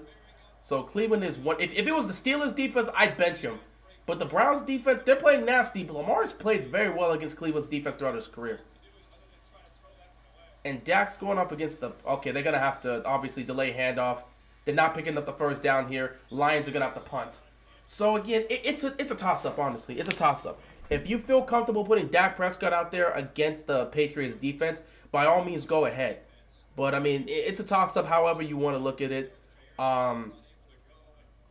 Lamar is probably going to be missing Bateman and OBJ out there, but they're gonna bring up 2 receivers from the practice squad to get that. He's still gonna have Zay. He's still gonna have Nelson Aguilar. He's still gonna have Mark Andrews. So he's gonna have some good weapons to utilize. And again, he's always played well against Cleveland. He's 6-2 against them for a reason. He's always played very well against the Cleveland Browns, and he's always put up numbers against the Browns. So if you want to take the risk and play him, it wouldn't be that much of a loss if you play him against Cleveland, because he's played very well against Cleveland's defense. But I'd understand if you want to bench him and try Dak Prescott against the Patriots defense, though. I don't know. That Patriots defense held Tua. They held Tua in that offense to some low points. So I don't know. You can take the risk if you feel the need to, but I think it's a toss-up, honestly, because it just depends on who's out there for Lamar. Packers get the ball. Lions decided, I don't know why Lions decided to do a play-action pass there. Just run the football. What are you doing? Run the football. This is where you start hurting yourself. Run the football. It's working. It's slowly gaining yardage. Why would you take your foot off the gas pedal of running the ball when running the ball has been effective? It's helped them out. And now guess what? Once again, it's another drive that ends in the Lions punting the football. And now they got to put their defense out there and rely on them to stop Jordan Love in the offense, which, again, they've been doing all day. But it still opens the window for the Packers to pull off a comeback. And you're not trying to give them a lot of opportunities. So I don't know why they chose to do a play-action pass in that situation.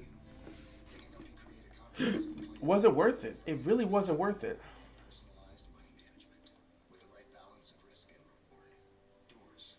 How many undefeated teams are left? We got Miami that's left undefeated.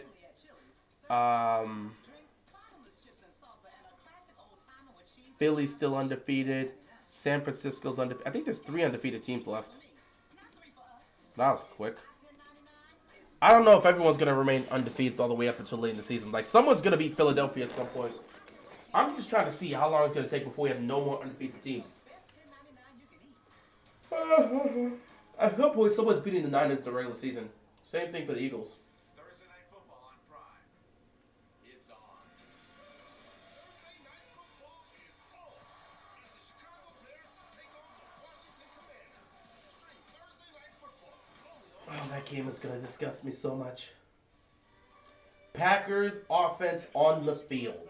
Plenty of time left to pull off a comeback. 16-point game. So it's a 2-possession game. If the Packers can go down the field and put up a touchdown, they put themselves in the position to pull off this comeback.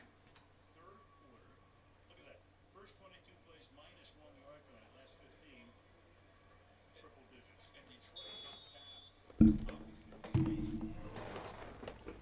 right. Whoa. First down and 10 for the Green Bay Packers. Love takes the snap. He's going to hand it off here. He's going to pick up some solid yardage. Second down coming up here for the Packers. Trying to get something going in the run game to get that pressure off.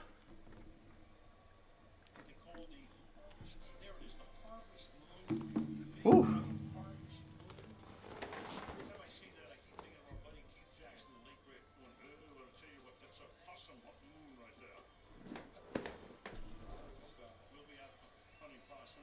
Second down and 7.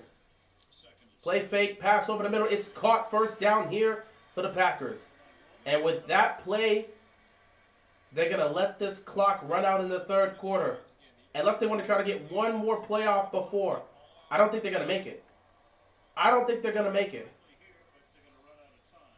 They made it.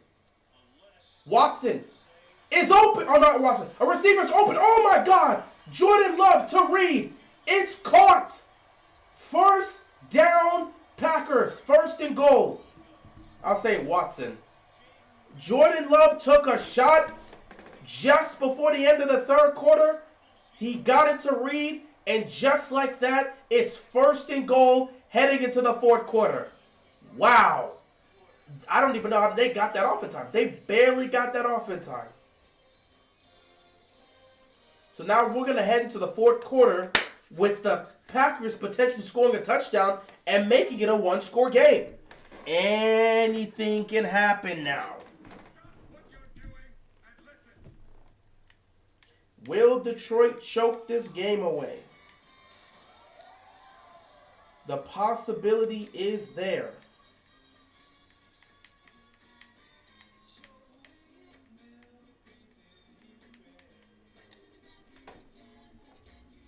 Well, if Detroit chokes this, that would be disgusting work on them. That's exactly the same as Mirror Left Turbo Tortilla Chip Flippy Floppy Extra Spicy Salsa Sweet 16. You're thinking of diced onion 10, ground beef, ricotta, rigatoni, marinara, preheat the oven to 350, cool down, and serve. That's not even a play. That's a baked ziti recipe. Baked ziti. Get a quote on Amazon before the next play. It's easy. What does this have to do with Geico, guys? Let's go to What does that have to do with insurance? Either way, that was a hell of a throw by Jordan Love. That was a hell of a throw by Jordan Love. The NFL is weird. Through the first 3 weeks, the Cleveland Browns defense has allowed 1 touchdown, but the Cleveland offense has allowed 2 touchdowns. Yeah, it's funny. It's funny how things work. It's funny how things work. This season's already been weird because a lot of guys have been injured. A lot of teams are injured this year. And then a lot of games, offenses aren't exactly playing up to par in terms of what you would want to see. But it's early on in the season, so you kind of just chalk it up. The first month of the season is always the most confusing one because you never know what a team is. Your team could be 4-0, and you could look at them and say, yeah, this is not a team that's going to compete. Or your team could be like 2-2, and you're like, if we can just put this and that together, we can go on a run. There's so many questions about every football team. Like, you know the Niners look legit. The Eagles look great, but you still have some questions because they've been in some close games when they didn't need to. The Cowboys look nice, but that loss to the Cardinals really have people looking at them sideways. Look at the AFC. The Dolphins look amazing, but you wonder about that offense in terms of whether or not they can stay healthy. There's a lot of stuff here. Who's going to be tougher matchup, Cleveland or Pittsburgh? Pittsburgh easily. I do not like Pittsburgh's defense. Not to mention, Pittsburgh has always had our number. So Pittsburgh is definitely going to be the tougher matchup. Obviously, in terms of what you're dealing with in quarterback play and offense, Deshaun Watson has performed better than Kenny Pickett. And the Browns offense looks much better than the Steelers offense because you don't have Matt Canada calling it. So, again, offensively, the Cleveland Browns have the edge. Defensively, I don't want to take on that Steelers defense. First and goal here. Beautiful throw by Jordan Love to get them into the goal line. Can they cap this off with a touchdown? Here we go. 27-11 game. Can they score another touchdown and get this game close? First and goal. Love takes a snap. Floats it to the end zone. It's caught! But was both his feet down? It was not. Incomplete. Second and goal coming up here for the Packers. That was a hell of a catch. That second foot just couldn't get down.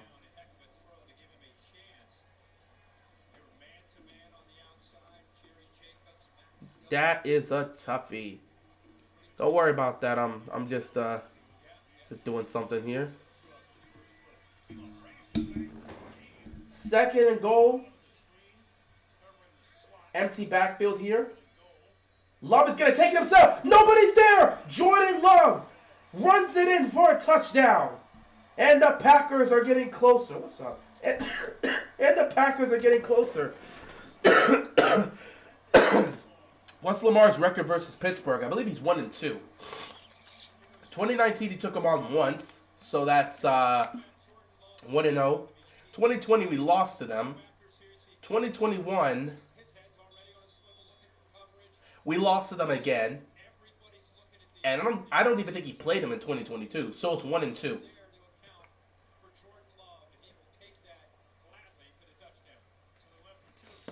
It should be 1-2, because in 2021 we blew it, and then in 2020 we blew it, in 2021 we went for 2s. Love is going to take it in himself. Does he get it? I think he's short. So it's going to stay a 10-point game. Jordan Love is short. Meanwhile, as we take a look at Love's I thought he had the corner. I thought he had a corner, but he reaches. He's short. His knee's down. right. It's a heck of a job fighting through that block to make that play. That is a toughie. Pretty clear there. His knee was down. Knee goes first. Stop it He's there. down there. Yeah. He's down pretty clearly. That's a great play. Meanwhile, we got to go back to the end of the third quarter. Terry, we're going to bring you in, Terry McCauley. Watch the clock at the end of the third quarter. Here it is right now. Terry? Yeah, Al, the clock clearly hit 0 before the ball snapped. Yeah, the clock hit 0, but they still allowed that play to happen. Shutting it down for a delay of game. Well, they couldn't get the 2, but they made it a 10-point game. It's over. It should be shut down on Oh, stop. Oh, no, no, no, no, no, no. Oh, no. Oh, no. Oh, no. Oh, no. Yeah, it's a 10-point game. It's a 10-point game. Where did the police come from? 10-point game. Detroit's allowed them to get back in the game. Why am I just, like, missing it? Come. Oh, oh, oh. Whoa, whoa, whoa, whoa, whoa, whoa. They got away with that one because that really shouldn't have happened. Either way, it's a 10-point game. Lions have to fight to make sure they maintain this lead. They didn't give up the 2-point conversion, which would have made it an 8-point game. Whoa, whoa, whoa, whoa, whoa, whoa, whoa. I think I got something better. It's a 10-point game. Detroit's got to make sure they don't give up anything here. Lions offense needs to do something here. They need to seriously do something here.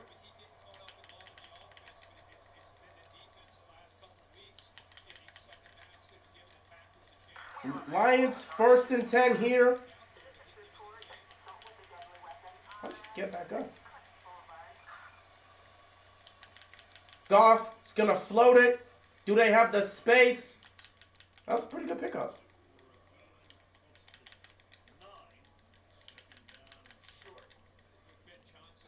Lamar Jackson's only started 3 games against the Pittsburgh.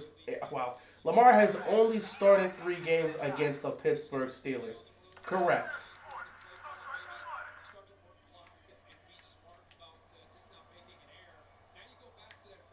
Car needs to turn on, man. Come on.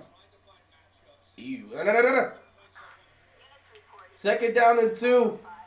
They're going to hand the ball off. Oh, God. They're going to pick up the 1st down.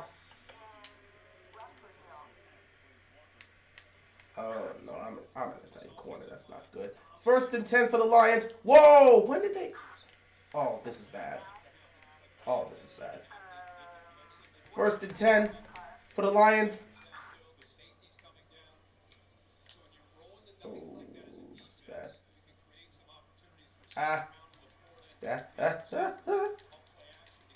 Give me that. No. 1st and 10.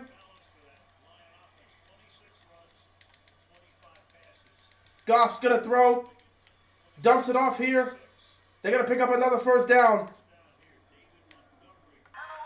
He already took out the tire? How?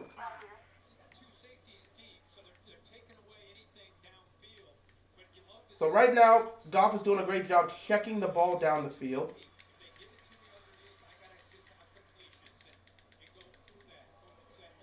Excuse me.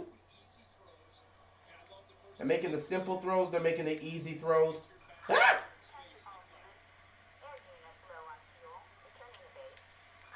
1st and 10. Oh, no. He's trying to pinch me. They're going to hand this ball off here. And they get a nice run. They continue to move the ball and pick up some yardage.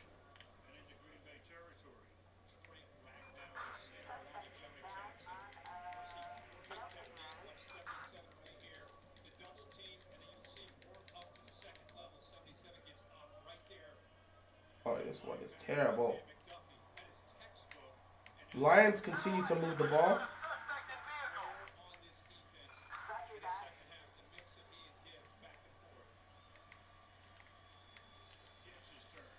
Second down and 2. Where are you coming from? They're going to hand it off again, but the Packers defense makes a stop. Third down coming up here for the Lions. There's still plenty of time left. 12 whole minutes left to go in this game. I feel heavy. Oh, they took out. Oh, no. That's not good. That's not good at all. I think they took out a wheel. 3rd and 2. Can the Packers defense make a stop? The Lions are 4 for 4 on 3rd and shorts. Anything below 4 yards, they have completed for the first down. Can the Lions defense make a stop here? Oh, God. They're going to hand it off. The Packers defense was not ready once again. And they, oh, wow. They give up yet another first down. Can one of you guys please? Thank you.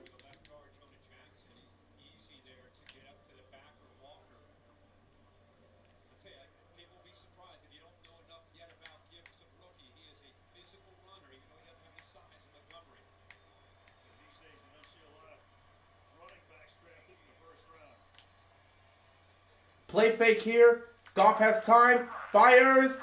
Caught. What a catch. Oh, no.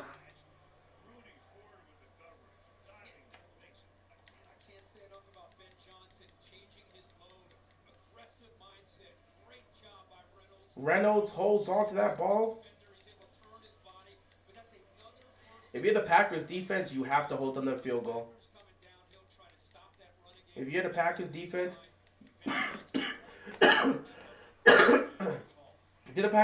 you have to hold them to a field goal. You cannot afford to give up a touchdown here. A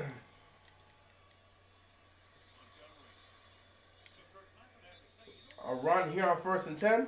Oh, whoa!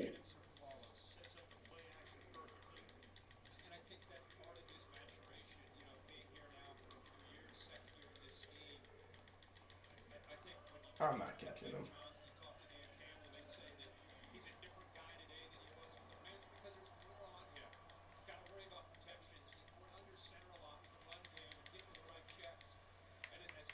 Second and 7 for the Lions.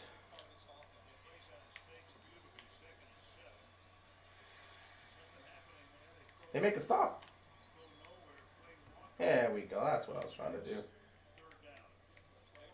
Detroit is gashing Green Bay. Yeah, these runs have been hurting Green Bay all game long.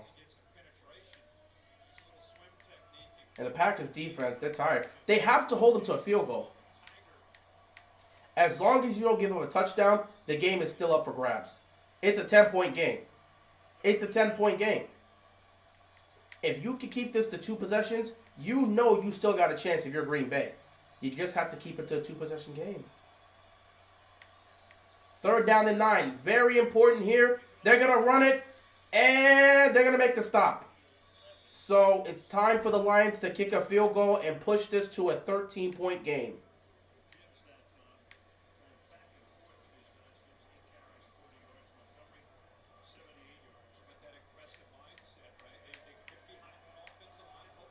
Oh, they're going to go for this. They're going to go for this? Yo, the Lions are going to go for this. Oh, this is gutsy. This is gutsy. 4th and 3. Can the Packers defense make a stop here? Now, if you're going to be aggressive, it has to be an aggressive play. You can't just hand this off here. There's no way they're going for this. Yeah, they were just going to run the play. Okay, they weren't going to go for this. I was about to say. They'll take the field goal. At the end of the day, Green Bay should be happy. All they did was give up a field goal. Obviously, you don't want to give up points, but you prefer to give up a field goal over a touchdown. You keep it a 2-possession game, you're still alive. 9 minutes left to go in this game, you're still alive. And at the end of the day, that's really all that matters. You're still alive.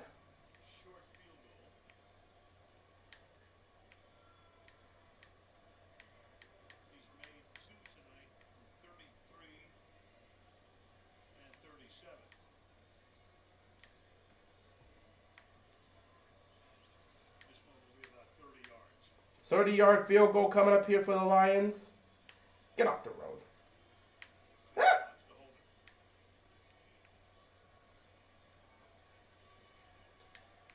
This kick will give the Lions a 13-point lead.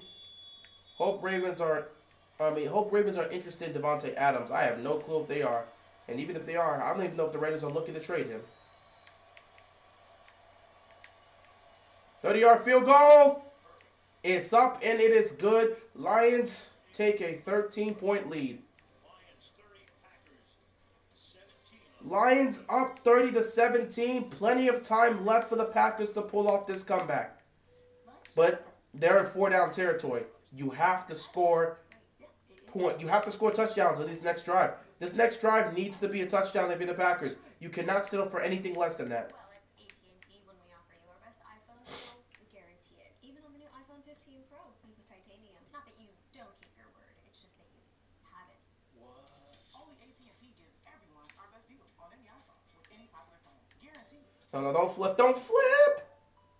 Oh, God, it flipped. Come on. There we go.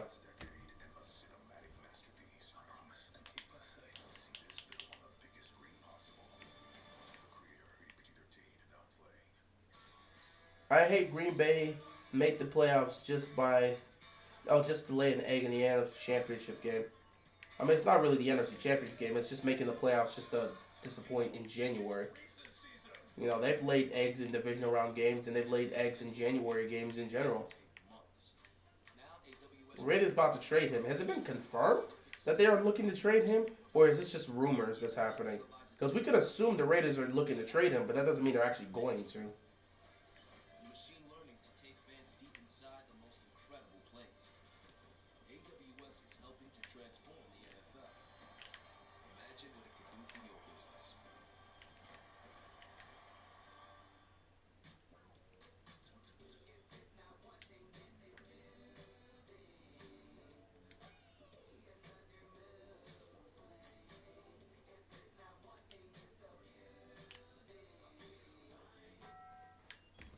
Packers are they're keeping themselves in this game, but they can't afford to give up any more points.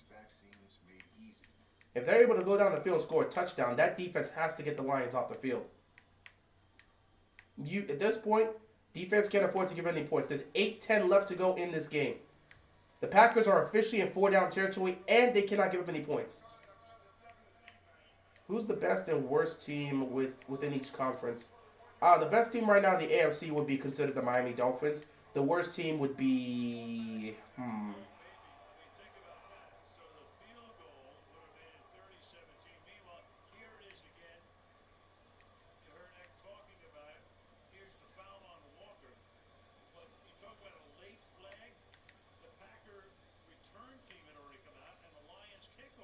Okay, the Broncos actually is a good pick. The Broncos is a good pick. I was going to say the Jets, but I'm like, the Jets aren't terrible. Their quarterback is terrible. I would have to say the Broncos then. So, a very late flag came out. An incredibly late flag happened on the play. So instead of the field goal happening, a late flag happened on the field goal attempt. And because of that, the Lions get the ball back on the field. It's 1st and goal. So the Lions have a chance to end this game right here with a touchdown.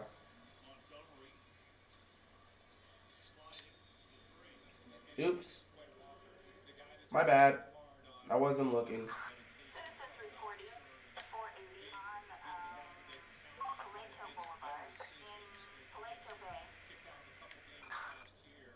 Oh, God.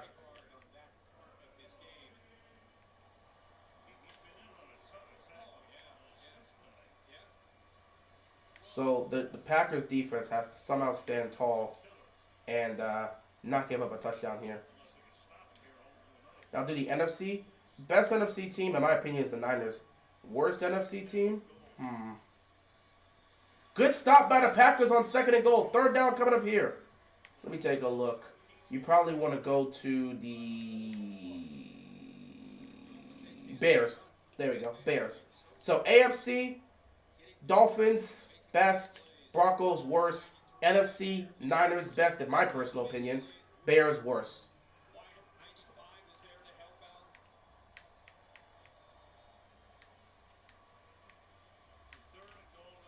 Wait a minute.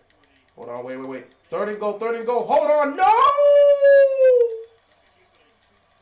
Third and goal. Oh, wait. Ooh, I forgot. I'm in trouble. No, please. Wait. Ah! No. They made a stop on third and goal, fourth down and goal. They might kick the field goal here. 6.5 left to go. If I'm the Lions, I'll go for it. I'd be willing to go for it if I'm the Lions. Ah! I got cooked. Honestly, you go for it. If you get it here, you essentially end the game. If you don't get it here, well, they got to go 99 yards to score a touchdown. He got it! And that's the game, ladies and gentlemen. The Detroit Lions are going to win this game. David Montgomery has 3 touchdown runs in this game. 14 plays, 75 yards, 8. They took 9 minutes off the clock to essentially ice the game. That will wrap it up, ladies and gentlemen. The Detroit Lions are going to win this game. They're going to go 3-1 in the season, and they're going to have control of the NFC North. The Packers tried to make a comeback, but it was just too late. 34-17 with 6 minutes left to go. That's the game, ladies and gentlemen. That is the game. There's nothing else you could do to possibly get back into this. Let's fly! Oh my God, I'm flying! Woo! Oh God, I'm flying in the sea. That's not what I wanted. Yeah, that wasn't supposed to happen. Monday night game going to be Broncos and Bears. Yeah, no one's watching that. Except Broncos and Bears fans because they're obligated to.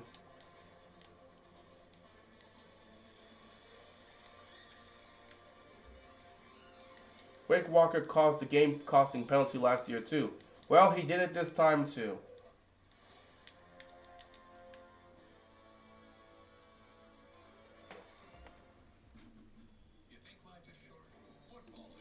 Either way, things happen. You know, sometimes things happen. And, you know, you just never know. Things just happen, and you know, you gotta worry about that.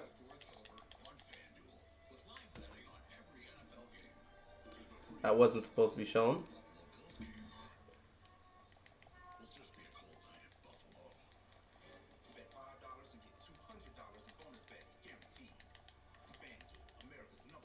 How am I missing these punches?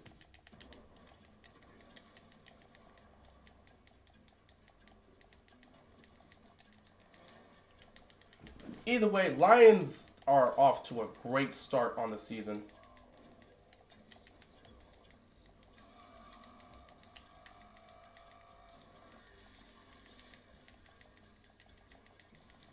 Well, it was a good attempt. Wait, I can access the ATM? Hold on. Yeah. What's going on, Legendary? I still got money in the bank. That's cool.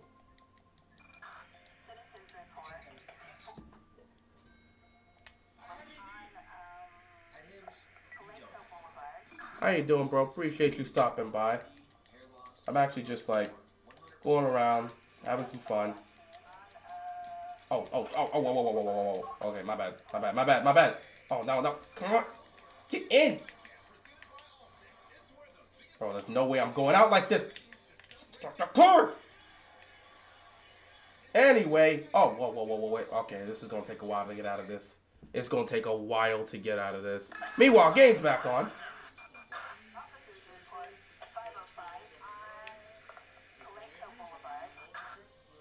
Oh, whoa, easy there, buddy, easy.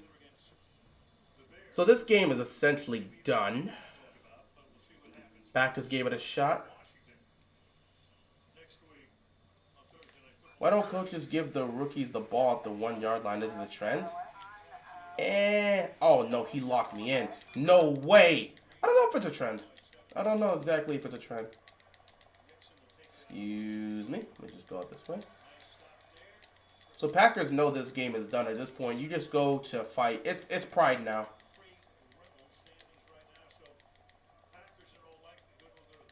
Kick yourself to sleep.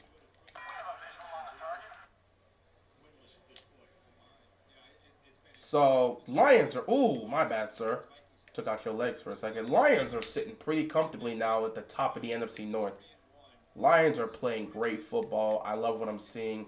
Hopefully they can keep it up. They might actually be able to win the division. I picked the Vikings to win the division, but the Vikings have been an absolute disappointment. And the Lions have just taken command of the NFC North right now. So shout out to them. Oh, God! Where did that cop come from? Shout out. Oh, no. Oh, no. I'm getting... Yeah. Yeah, I'm in trouble.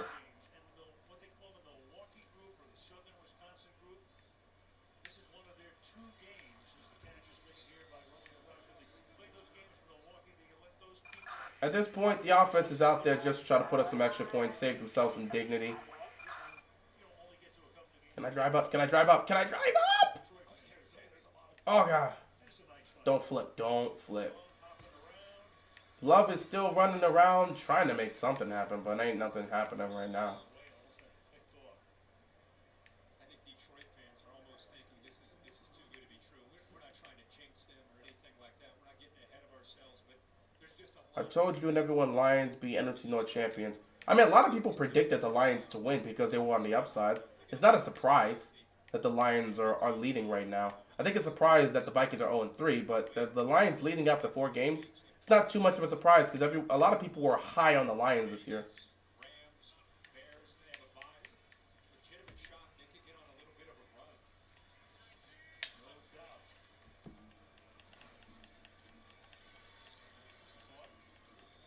So there's definitely some work that needs to be done. We should mention, not just for tonight, the big picture. To see I don't even know how I escaped the cops there, but I did. And now I'm climbing up a mountain with this car, and I have no idea how to get down. very good news.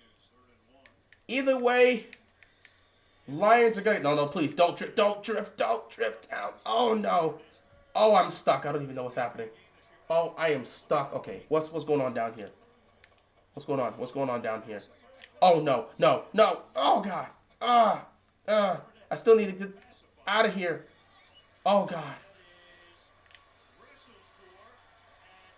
Great play, great catch, great throw down the field. It's a big play, but I mean, is it going to be enough to get them out of this? Please don't be the end of me here. Slow it down. Oh, no. Okay. All right. Okay. All right. We back. Either way, Lions are... Oh, no. Another Lions player down. That's not what you want to... Oh, it's... Oh.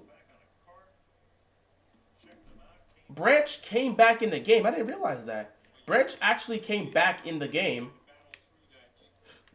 Then he ended up getting hurt. Oh, wow. Oh, okay.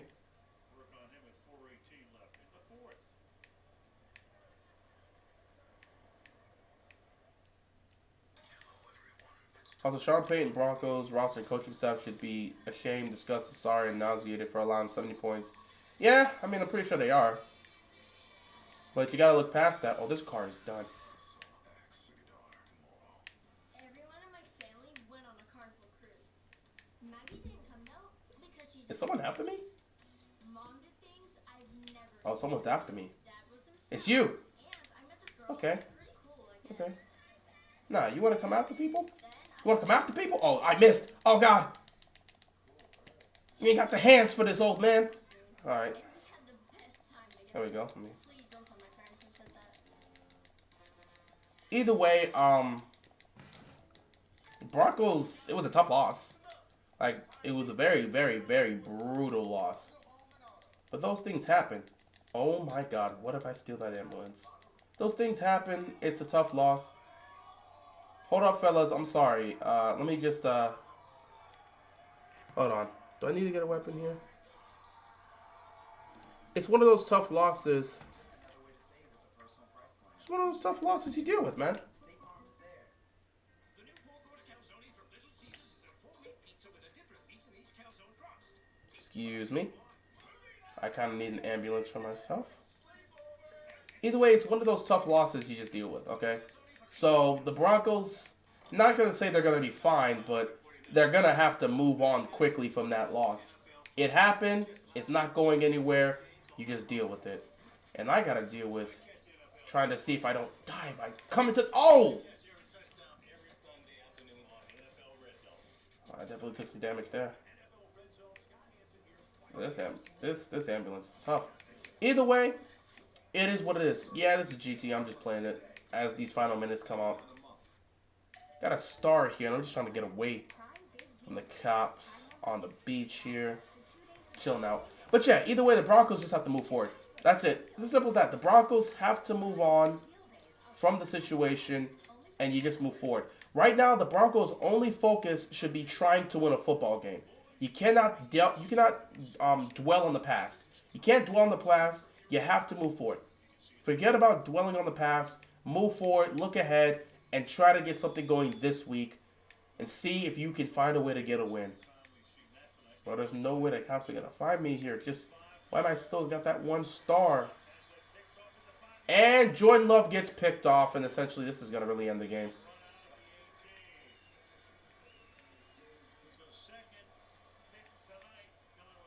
No. Ah.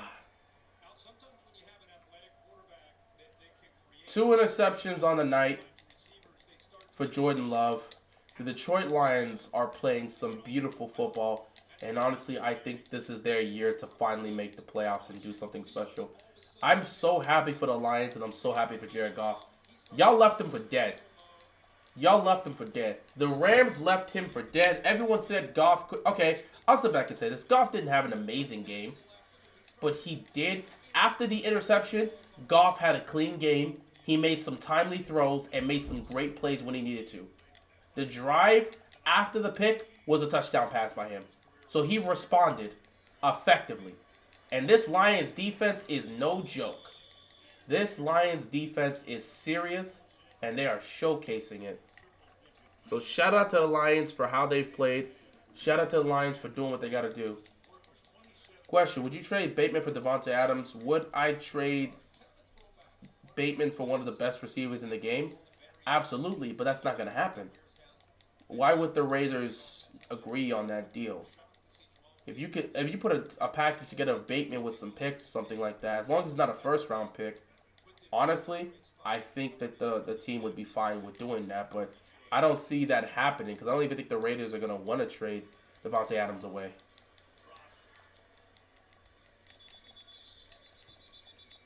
Gotta find some sort of civilization. I went too far out. I legit went too far out.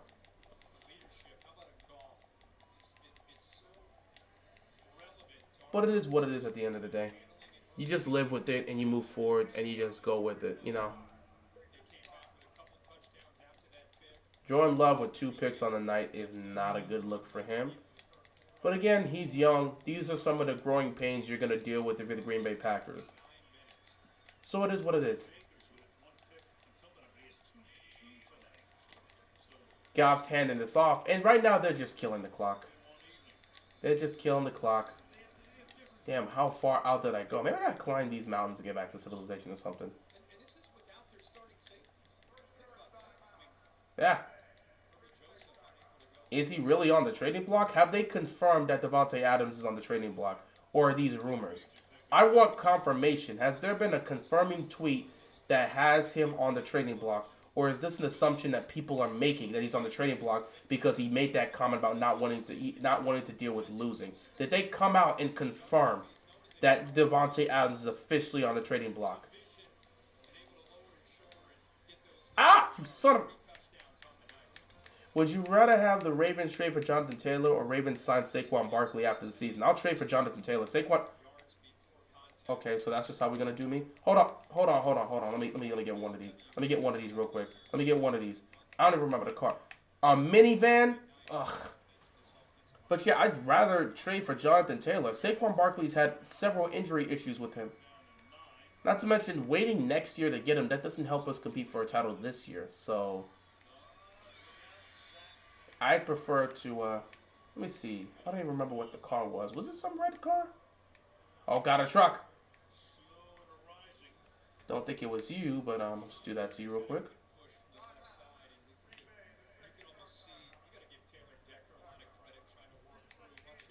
But yeah, I mean, I'd rather get Jonathan Taylor now. But I don't see the Ravens making these type of trades for a skill player. If anything, they're going to go look for a defensive player. Yeah, but a healthy Barkley is a top 3 running back. But the problem, John, is he's rarely ever healthy. That's cool that a healthy Barkley is a top 3 running back, but he's rarely healthy. That's the problem, bro. That's the problem the Giants have with Saquon. When Saquon's on the field, he's one of the best backs in the game. But those are the key words, when he's on the field. And Saquon is constantly dealing with injuries. So, again, I wouldn't want to go from one back with an injury history to another back with an injury history. J.K. Dobbins comes here and develops an injury history of suffering these terrible injuries all throughout his time in Baltimore.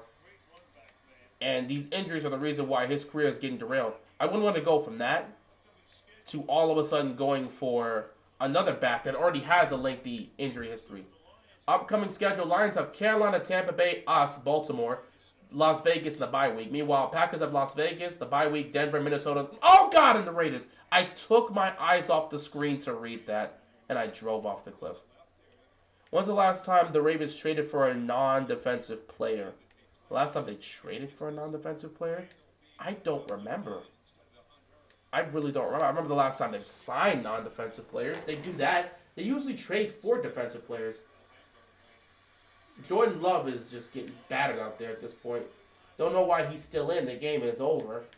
At some point, come on, bro. Hold on. Buddy. Wait. Buddy, stop. Stop the... Just slow down, man. You ruined it. You actually ruined it. I wanted to get on. Well, that just happened. Ooh, where is this place?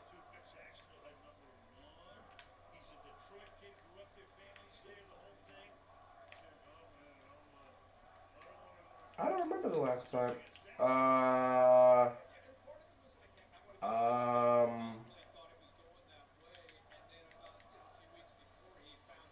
Let's find out what this place is.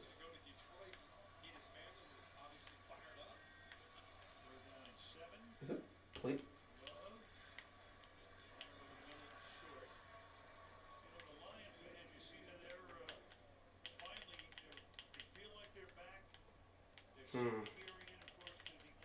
I don't think I can have anything here. Might be a police station. Let's see some police cars. Fourth down here. There's pretty much nothing left. Is no one here?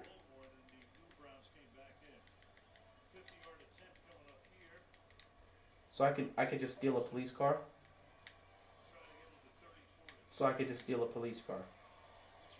Okay, wait, let me see. That one has numbers. Well, that's 3. This is 17.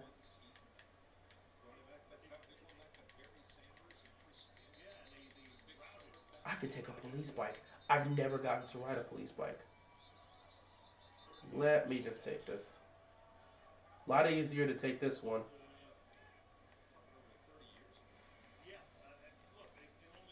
But there's no siren though.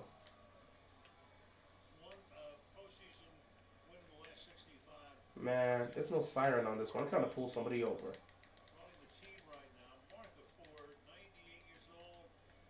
Please don't ring. I'm begging you not to ring.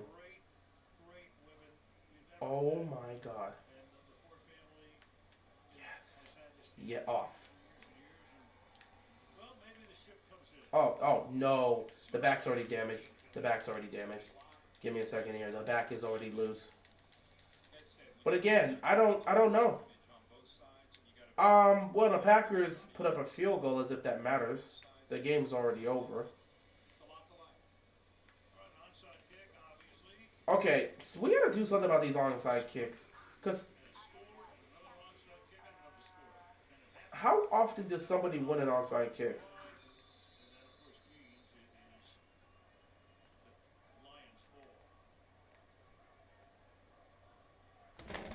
Found it. The Baltimore Ravens traded for St. Louis Rams wide receiver Chris Givens back in 2015. Did they even use Chris Givens?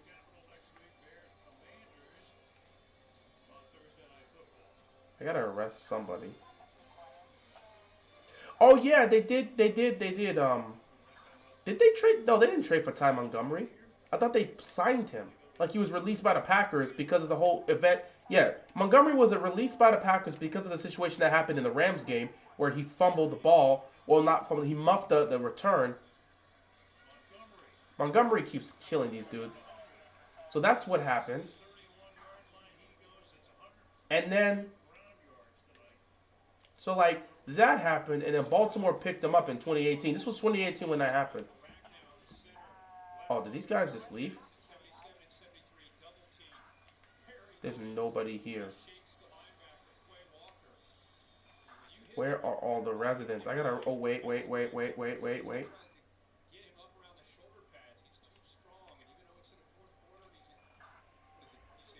I'm trying to. Sir, I dare you to hit me.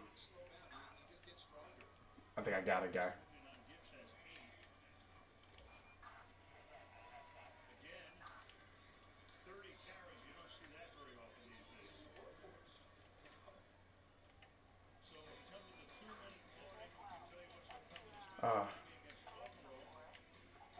I suck at this. Oh god, that wasn't what I was trying to do. Alright, there we go. Let's get this guy instead. Hey, sir.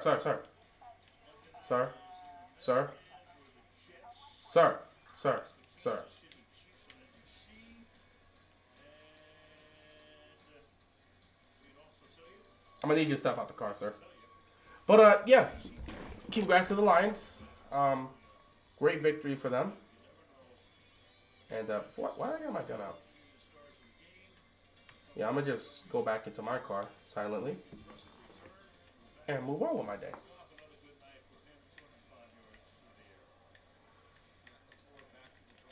This was a tough game for Jordan Love. Oops. Don't get in the way of a police officer. But yeah, this was a tough game. This was a very tough game for the Green Bay Packers. It was a very tough game for Jordan Love. They played terrible in the first half. They tried to make up for it in the second half, but the Lions are too good of a football team at this stage. With the way they've been developing this team over the last several years, and the coach they have in Campbell, and the quarterback they have that's not trying to make mistakes, and the defense that they've built this year, that team is way too good to blow this type of lead. In the past, the Detroit Lions would have blown that lead. Oh, in the past, Detroit would have absolutely blown that lead. But not tonight. Not tonight. The Lions have become a different team. Ah! Did you just... Alright, buddy. Kindly step out the car. Oh, we got a runner. Okay. Just get back into here. I could assume that I told him to try and step out the car. But he gonna run. But yeah, you know, Jordan Love... Ah! You little... Jordan Love is a young quarterback, man. He's a young quarterback. He's trying to put it together.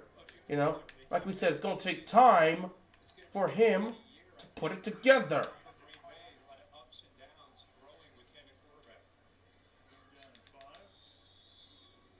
Get yourself out here. I know you didn't just do it. I think you just did. Oh, you think this is fun? No. What you running for? What you running for? Oh, he's trying to get back in the car. That's what the... He tried to get back in the car. That's fun.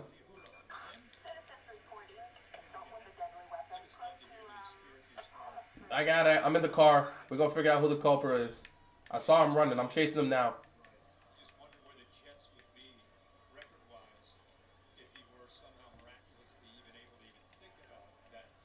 What's up, officer? We're doing our thing here. Oh, ocean. Yeah, this is a tough loss. This is a tough loss for the Packers. But Jordan Love, he's a young quarterback. He's trying to put 2 and 2 together. It's whoa, Billy, I'm on your side. I'm trying to find the culprit with you. He's a young quarterback. It's gonna take him time to figure things out. It's gonna take time for things to develop and open up for him. And yeah, the Packers, it's gonna take a while for them to figure it out. You're gonna get losses like this.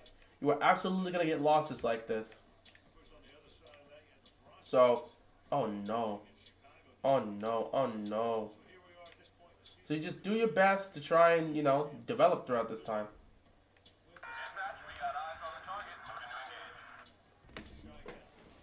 Pretty much looking to end this game, and once this game comes to an end, I can call it a night. As my car flips over. Wait a minute, I got an idea. Probably not the best idea I can do. Don't I have it?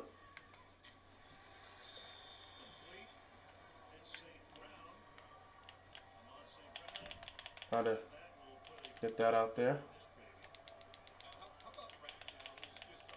Ah, no! I'm cooked. I'm exposed. I was trying to get a car.